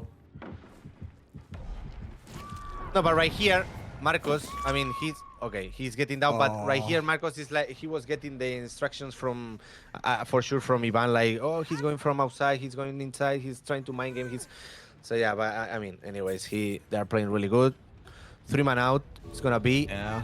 it's gonna get the Unfortunate. Mori, and GG, man, that pallets, wow, someone clip it, all of them.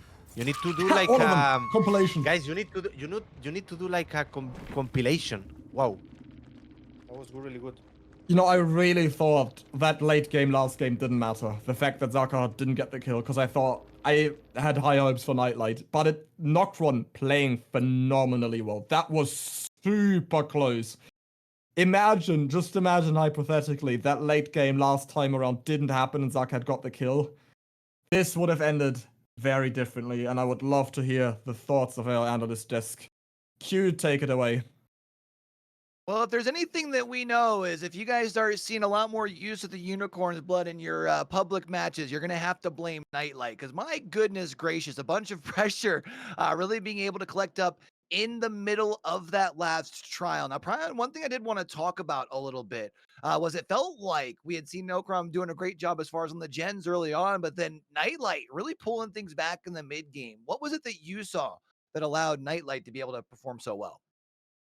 Yeah, so Nightlight here in this game, he honestly did not go for a tunnel out at all. He was just purely playing for those fresh hooks, taking whatever chases he could find in the best places, and he was just ending those chases very quickly, which is obviously exactly what you want as killer, but he was able to bring it back in the mid game through the very efficient use of those dream pallets, which you really don't see very often on the Freddy here.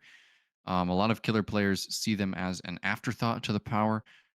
It's usually pretty easy for survivors to dodge out on those pallets because of the delay before they explode.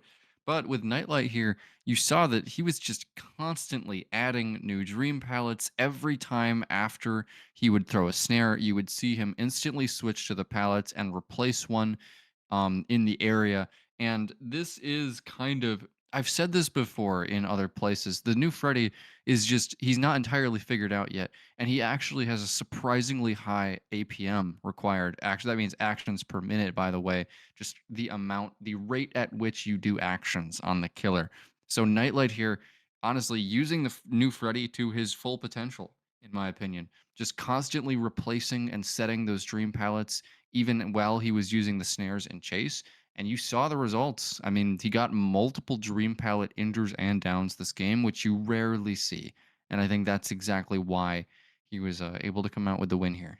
At the risk of seeming to add on to what has almost sounded like the glaze of Nightlight here, talking about just how strong of a killer he is. It feels like everyone's been talking about it, but I have to agree, and we definitely saw it over the course of that last trial. And well, now Nightlight here has the ability to set a very strong win condition over on the killer side here for Invictus heading into our fourth set. We will be back over on the Azerov's realm for the Dark Lord here on the Red Shop.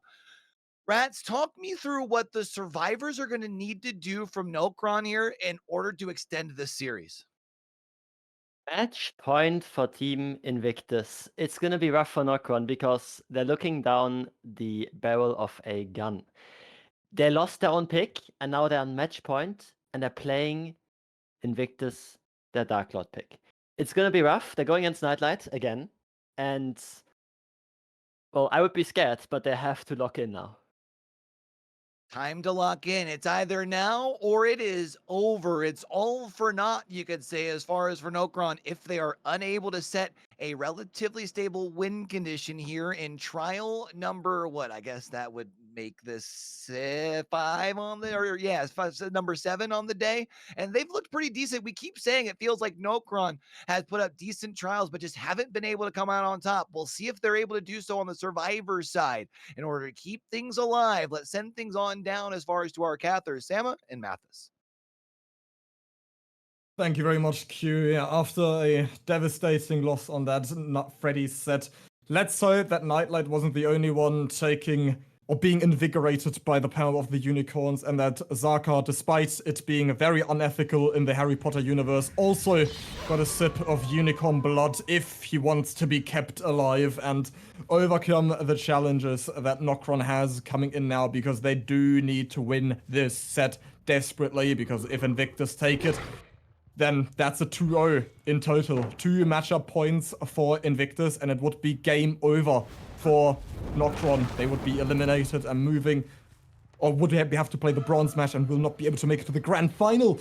But we are in now with the Dark Lord, represented by Nightlight once more for Invictus. Zaka takes a very unfortunate hit right through the pallet, and Nightlight, very nimble on his transformation, will immediately be back into bat form, trying to catch up and not allow Zaka to get anywhere. And he narrowly makes it over that vault again. But again, the bat will even be able to make it anywhere. Fire? No? Okay, he dodged really good. Now, I wanted to say that today we saw... now we seen the Pop Goes the Whistle that, if I'm not mistaken, we didn't see yet in the match. So yeah, this is the hit. Okay, this is the first down. I don't know if it's gonna be one gen about to pop. Maybe, yeah. Because it was curved as well. But let's see if he can... okay, it was one gen about to pop. He actually popped. So he gets the first pain resonance on Zaka. And we can see here Marcos that is going into the shack. Synox trying to hide. He didn't see him. Okay, fair enough. Also, he's wearing like yellow green t-shirt, so yeah, maybe that's why. And we can see here Ivan doing the gen.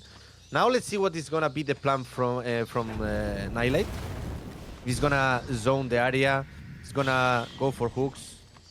Let's see what he does. He has the add-on, like he goes by the windows and he blocks it, right?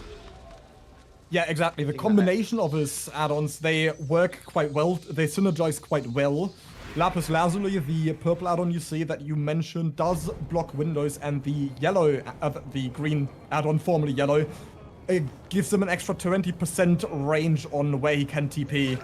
Now we also see how strong Dark Lord is on these Anuks. Fire Blast, double hit, insta-tunnel out on Zaka, and he goes down and will be picked up right away. This is one of the things. I don't know what you're thinking, Mathis, but this is one of the things. Right now. Well, yeah, but I think therefore I am. just focus on Dark Lord, please, okay? We talked before about your ego. Please try to focus on the Dark Lord, please, okay? No, I'm just I hope you saying can that think about when, more things than Dark Lord as well. when you see the Dark Lord coming with on you with the hand, you know, in the fire, I think that when he gets the hit like he got in Saga, I think this one is actually disgusting, man. I mean, wow, he can two tap really easy. Yeah. Anyway, 2 gens done, 3 gens left. Zaka in second stage.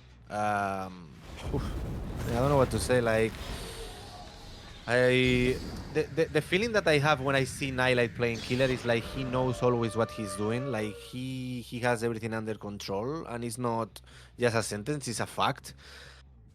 So, if he's deciding to do that, it's because he has a reason, obviously, no. But let's see, because they need to be kind of fast doing gens. Otherwise, they're gonna be in trouble. He knows where Zynox is right now. He tried to deal with the fire. Now it's gonna be an M1. Oh. This is dangerous for them. Yeah. Okay. You think he's gonna tunnel Thaka or? Yeah, he's gonna tunnel Thaka, obviously. What is that question, Sammahell? Okay. Yeah, see, that's why you need to think more than just about Dark Lord, you see? Can't be too obsessed with the killer. But yeah. Yeah, you are more multitask than me, I'm sorry. Yeah, that's what we can agree on. Gladly. Anyway, I want to bounce off of what you said. With you pointed out Pop Goes the Weasel before. Why do you think they would use that on Dark Lord, but not on the other killers so far? Because he has more mobility than others. Also, I want to argue it is because Dark Lord can actually down survivors. There's of course with many killers with high mobility. You see Call of Prion, we saw it on Springtrap, we saw it on Freddy as well, in combination with that eruption, because once you kick a gen, why not combine both? And yeah, Call of Prion makes it so you can still, beautiful by Zaka, you can still make use of your perks even if you don't get downs. Dark Lord, however, will get downs. So that's why you bring Pain Res regardless, because it's just Pain Res and Pop Goes, because again, you get the downs. So far, we've only seen one Pain Res deck used, but that's because Nightlight is full on tunnel vision on Zaka. We saw Marcus, it was Zynox go down for the trade earlier, but he didn't bother because again, it's better to just tunnel. They're doing so well. Oh my god, they're doing so well. Actually, this one is... I don't know if it's really good to tunnel out Zaka right here in this situation, because they are actually protecting really good, covering really good, bodybuilding really good. But yeah, he can get the hit. Yo, that was really close, but no. He tries. And it's these mistakes that eliminate Nokron time and time again, that Invictus won't allow. Oh. And they don't have any progress in gens right here. At least we cannot see it. That's like, nice. Just Ivan, but maybe they have another gen. I don't know. Oof. I mean, that was tough for Nightlight. They were covering really good. Marcus was doing a really nice performance in here, body blocking and making sure that his teammate is not going down. But yeah, Nightlight got it, and now, what do you think? Like, he needs to rush. He needs to play just slow and make sure that they don't do gens. I mean, what do you think is gonna be the playstyle? Well, with his Eruption, Pain Res, and Pop, if he wants to, he can try to go for a second tunnel out. It would also be worth just splitting pressure here. They're all healed, so the latter is more difficult than just trying to tunnel us out a second person here. But if he manages to stack up pressure all around, then going for individual Pain Resonance hooks might just be more beneficial to him. Since every Pain Res also means an Eruption because it's down, which also means Pop Goes because it's a hook. And he can just bounce off that because, again, Dark Lord, very, very powerful in Jays. He's for a good reason currently an A-tier killer, or rivals even the strongest. And boom, there we go. An explosion you can hear across the world, and not just because of how loud it is, but because it just affected every single hotspot on the map, every single generator here. We have at least one generator relatively close, but that Eruption is really, really annoying. I mean, the pressure that he's putting on the game is actually insane. Now, I mean, let's see what they do right here. Can you see that how strong is Taka, sorry, Nightlight, that he killed one survivor already with any hooks. Did you see that? Yeah, you mean he hasn't got any other... Oh, you mean... He hasn't on got the- any hooks, eh? You see? I mean, it's Yeah. I mean, like zero, bro. I kill That's what you anyone call with my hand. extrasensory, and not just the Yeah. Pokemon move. He killed him with mind control. I mean, it was so obviously it's powerful, the a game didn't even oh. catch up. Obviously, it's a visual No, it's bug, a feature, okay, but stop lying. I wanted just to point I it just out. like to say you're wrong. I'm not wrong in this one. You are wrong in this one. No, you are wrong in this one. Okay. No, I'm not wrong because you are wrong saying that I'm wrong, so you are wrong. That's what you call infinite regress, and that is a logical fallacy in philosophy, so shame on you, Summer. Okay, Synos is about to get the hit. Exactly, he gets the hit. Marcos injured. Man, Ivan always the team is injured and Ivan is the only one who is healed. Holy, how he managed to do that? I mean, he's so clever in this positioning, no? Like you said before. Well, yeah, he's Bobo's teacher, so it makes sense. All right, this one is gonna be a down. Exactly, 1 gen. Oh, right. that was so close. The eruption just proc and he just Yeah. barely managed to pop it. Yeah, that 10% may have will just made the be difference dangerous. actually, because now we get pain res, and that would have affected that generator. So that might have just been the difference between actually First on hook, bro. popping and not. Look. Yep. See? On the first step of the trial, Nightlight's finally been able to do so. He's been playing a 3v1 since the start. It's like the bug from 2018 when you only load in with 3 survivors. You remember, yeah, when someone was going out and you still need to play the game with 3 survivors and 5 gens. On 4 gen. No, Okay, 4. Marcos- Oh yeah, 5 at the start, yeah. No, it was 5, yeah. Yeah, you're right. Marcos is the only one it's the only one, no. Is the one getting chased. Ivan cannot repair, needs to go for safe. And let's see here. Let's see here, Nihilate, what he does. I mean, even if he has 1 gen left, he has everything under control still.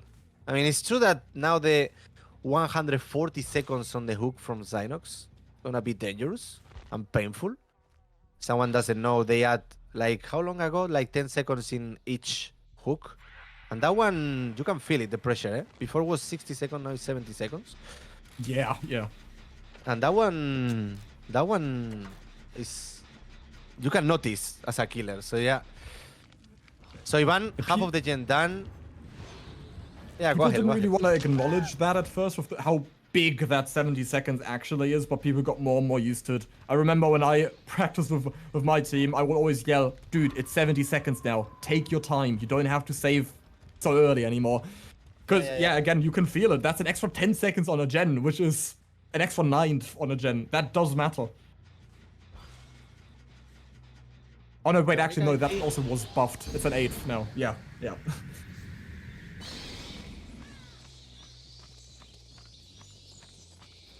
We see why let's Wretched see if Shop not- would also be the map for Dark Lord because he can be all over and put quick ends to chases. Also Doctor's map because he's really Yeah. powerful in chase, so you want to play more with distance. Same applies to Dark Lord. We give him really large maps, so he's not as oppressive as he definitely would be on maps like Cold Tower. So yeah, we can see that come into effect. And also why you would also use the winged boots, so you just can be able to be all over. And we're probably going to see value from that come in now. Marcos and Ivan hopefully pop this generator, but Nitro will be right in their face thanks to the Hermes boots. I always call Hermits winged. They look so similar. Yeah, but they're gonna pop. They're gonna pop. Yeah, 100%. Dark Lord is coming. There you go. Like Cenobite. Yeah, and this one, it's gonna be a 3K, no? I mean, it Yeah, it should be. looks like. But Ivan is not the Thing one is- you want eliminated because he is still a fresh hook. The display on the left is not lying about that, but yeah, Marcos is the one currently opening the gate. I don't think if they can 9-stage at this, maybe actually even. Oh no, the that hitbox was is way nice. too large on the wolf. Perfectly timed by Nightlight. And he's going. I he's was going gonna to say- try. Maybe Hatch, but Shaq is Nah, he turned in a way where he can't reach it anyway because he has to crawl all the way around. He's facing the window here. So it will be the 10 stages in total. Marcos, we've already seen what happens if you try to save in the Dark Lord phase multiple times.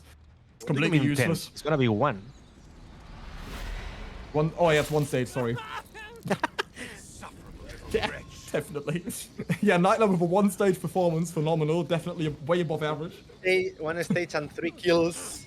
This isn't Unicorn's blood, but it is Dwight's blood. Maybe it empowers Nightlight in some other way. GG.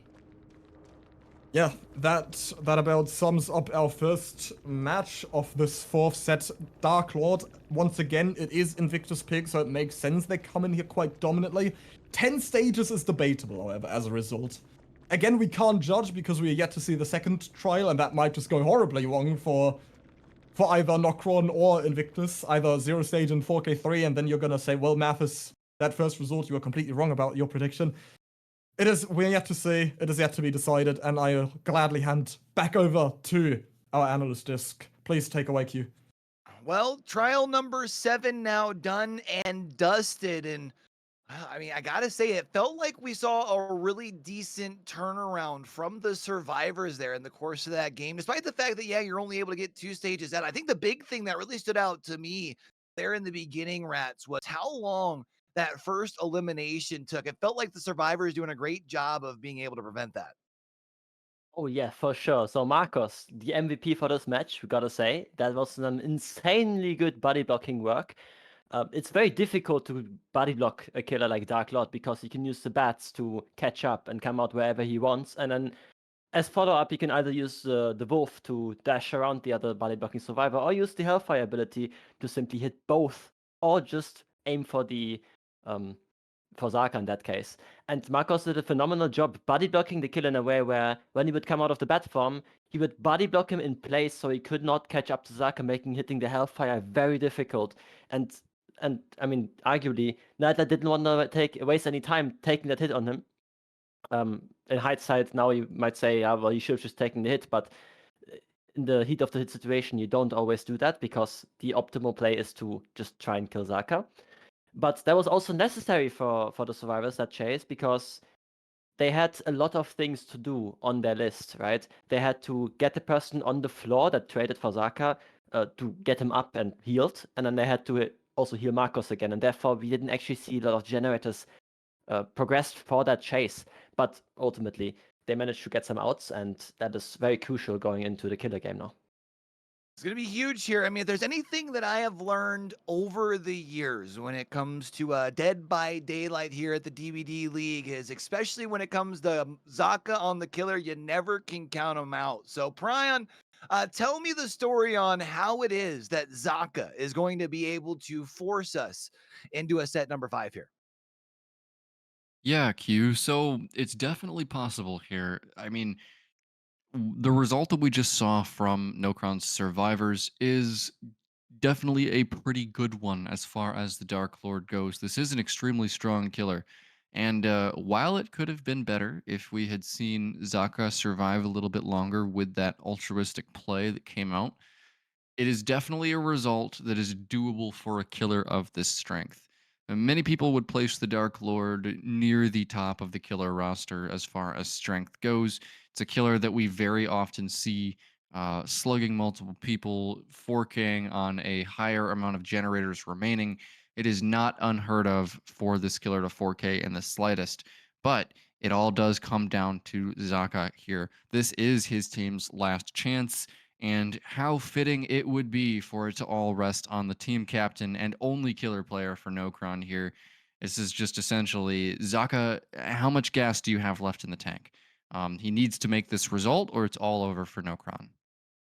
Oh, Captain, my Captain, Zaka, we would love to see you be able to extend this series one more set. If not, be able to run things back for another best of 5 later today. It's time for trial number 8. Time to take one more trip back into the fog here on our Azerov's realm.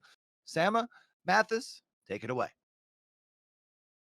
Thank you very much, Q. As you've already discussed, and as every member of our audience can also see quite clearly, this is potentially the last trial between Nokron and Invictus this season. Obviously, neither are counted out just yet, since the winner will be advancing to the grand finals, and the loser of this matchup will be advancing to the third place bronze match. both will be taking place next week.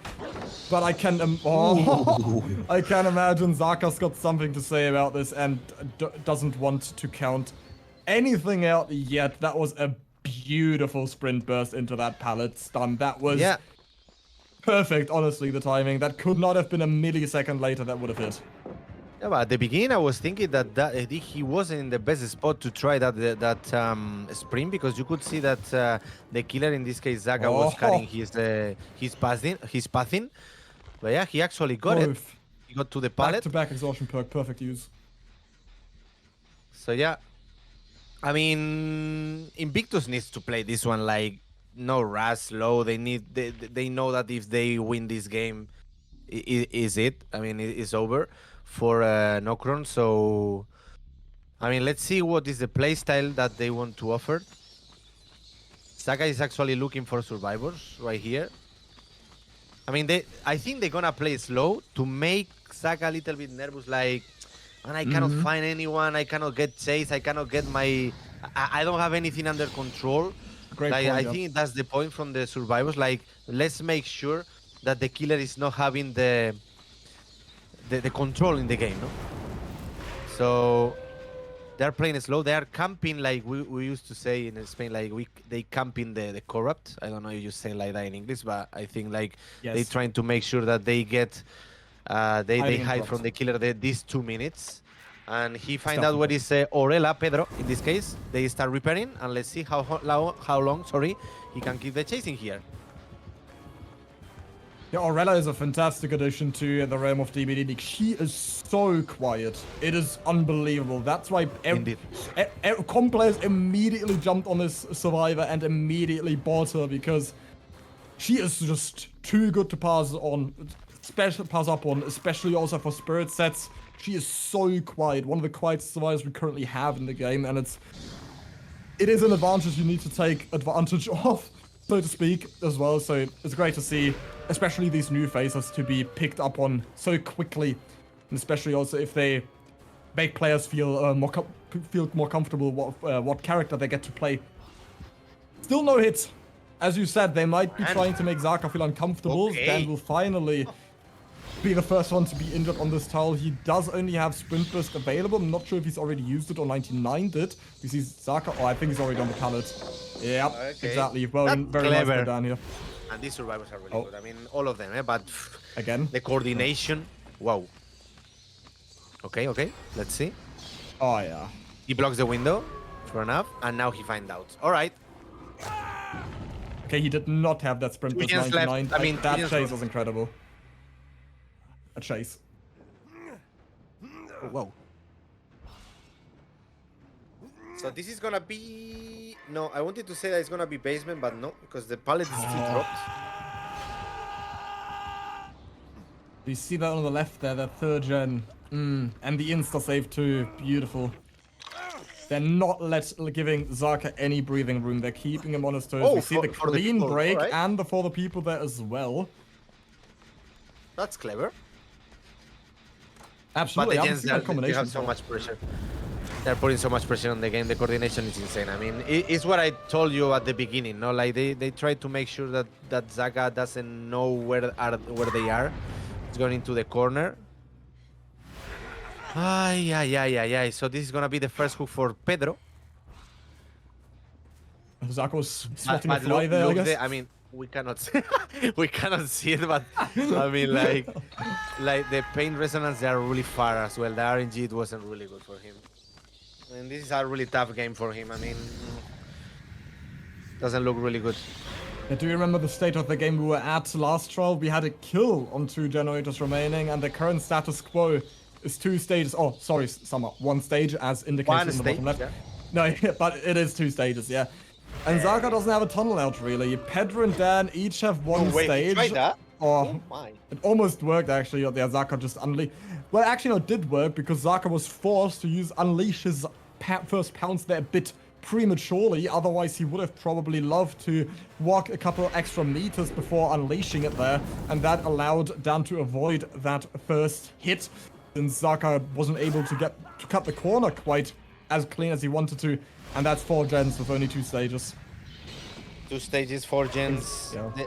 I mean, Dance was we gonna could- hit the we- nail in the coffin here. Yeah, but because he cannot reach anything. Even like that, he's buying so much time for the team. Look at that. I mean, what can I say? I mean, like, yeah. The RNG it wasn't really good as well for Taka. I mean, like, the chases, it's like the survivors, they know. I mean, obviously they don't. But it's like they play like they know where the scorch hooks are, like the pain resonance are. Because they play always far from them, like to make sure that Zaka is not getting any value on that perk. Now Pop goes the whistle with eruption. But yeah, 3 stage now it's okay, no? 3 stages. He'll recover. Oh, He gets the stun. Alright. Clever from Kexo. And yeah, I mean, as we said, I mean, I know I'm repeating myself, but coordination, guys, this is really good coordination, and that's it. I mean, it's really good. Speeds now with the firecrackers, he cannot get the blind. Also, he tried that because he know he's in the corner, he's trapped, so he wanted to make sure that he's trying to get out from there because he's actually trapped, like I said. He's getting the hit. Let's see, he can keep the And chase. adrenaline. How long and they finish the gen, yeah. I mean, it's over, yeah. at this point of the game, you've got 3 generators almost cross-map from another, and you've got survivors that pre-leave smartly. It's just GG. There's nothing you can do. You commit to one chase, all the other gens get pressured. You don't commit to a chase, all the gens get pressured. So what are you really supposed to do? We get Pedro taking another for the people here for bits because he wants to give Zaka as little stages or as few stages as possible here. Bits would have been fresh. Pedro has already been hooked previously, as he's also the one with that for the people coming in several times. It is a shame, a very sad ending here for Zaka, but there was absolutely nothing he could have realistically done on Invictus pick. I mean, if you check the roster from Invictus, you can see that it's gonna be tough from the beginning. I mean, obviously they know each other really well. They're fighting for the tournaments for a long time. But yeah, I mean, Invictus, Nokron, they play really well. Invictus play better in this situation. That's why they got the win. GG from GG, and good luck in the next ones. Yeah, that already sums up Nokron versus Invictus. We officially have our first contestant of the grand final. It will be Invictus. Nokron, unfortunately, were not able to put up that big of a fight here for Invictus. They did at least take one set, and I feel like earlier on they could have taken a second one as well, but going into the Dark Lord set, a very dominant message conveyed by Invictus here. They were absolutely given no chance to recover after Nightlight has already put on quite a number on Nokron in his original. Yeah, just also in the Freddy set, I feel like that already spoke numbers as well, but we saw how close it ended up being in the ending. That set, Nokron could have taken, but once we go into Dark Lord, we've seen Nightlight's expertise so early on. Did struggle to catch Zaka, however, in that original chase, but that did make me question as well how this was going to turn out. But a very, very clear showing on Survivor side. We've seen Invictus win several Dark Lord sets throughout this tournament. And it is just, yeah, it is a reoccurring theme. They confirm once more they have the dominance, that they can maintain the dominance on the Dark Lord set here.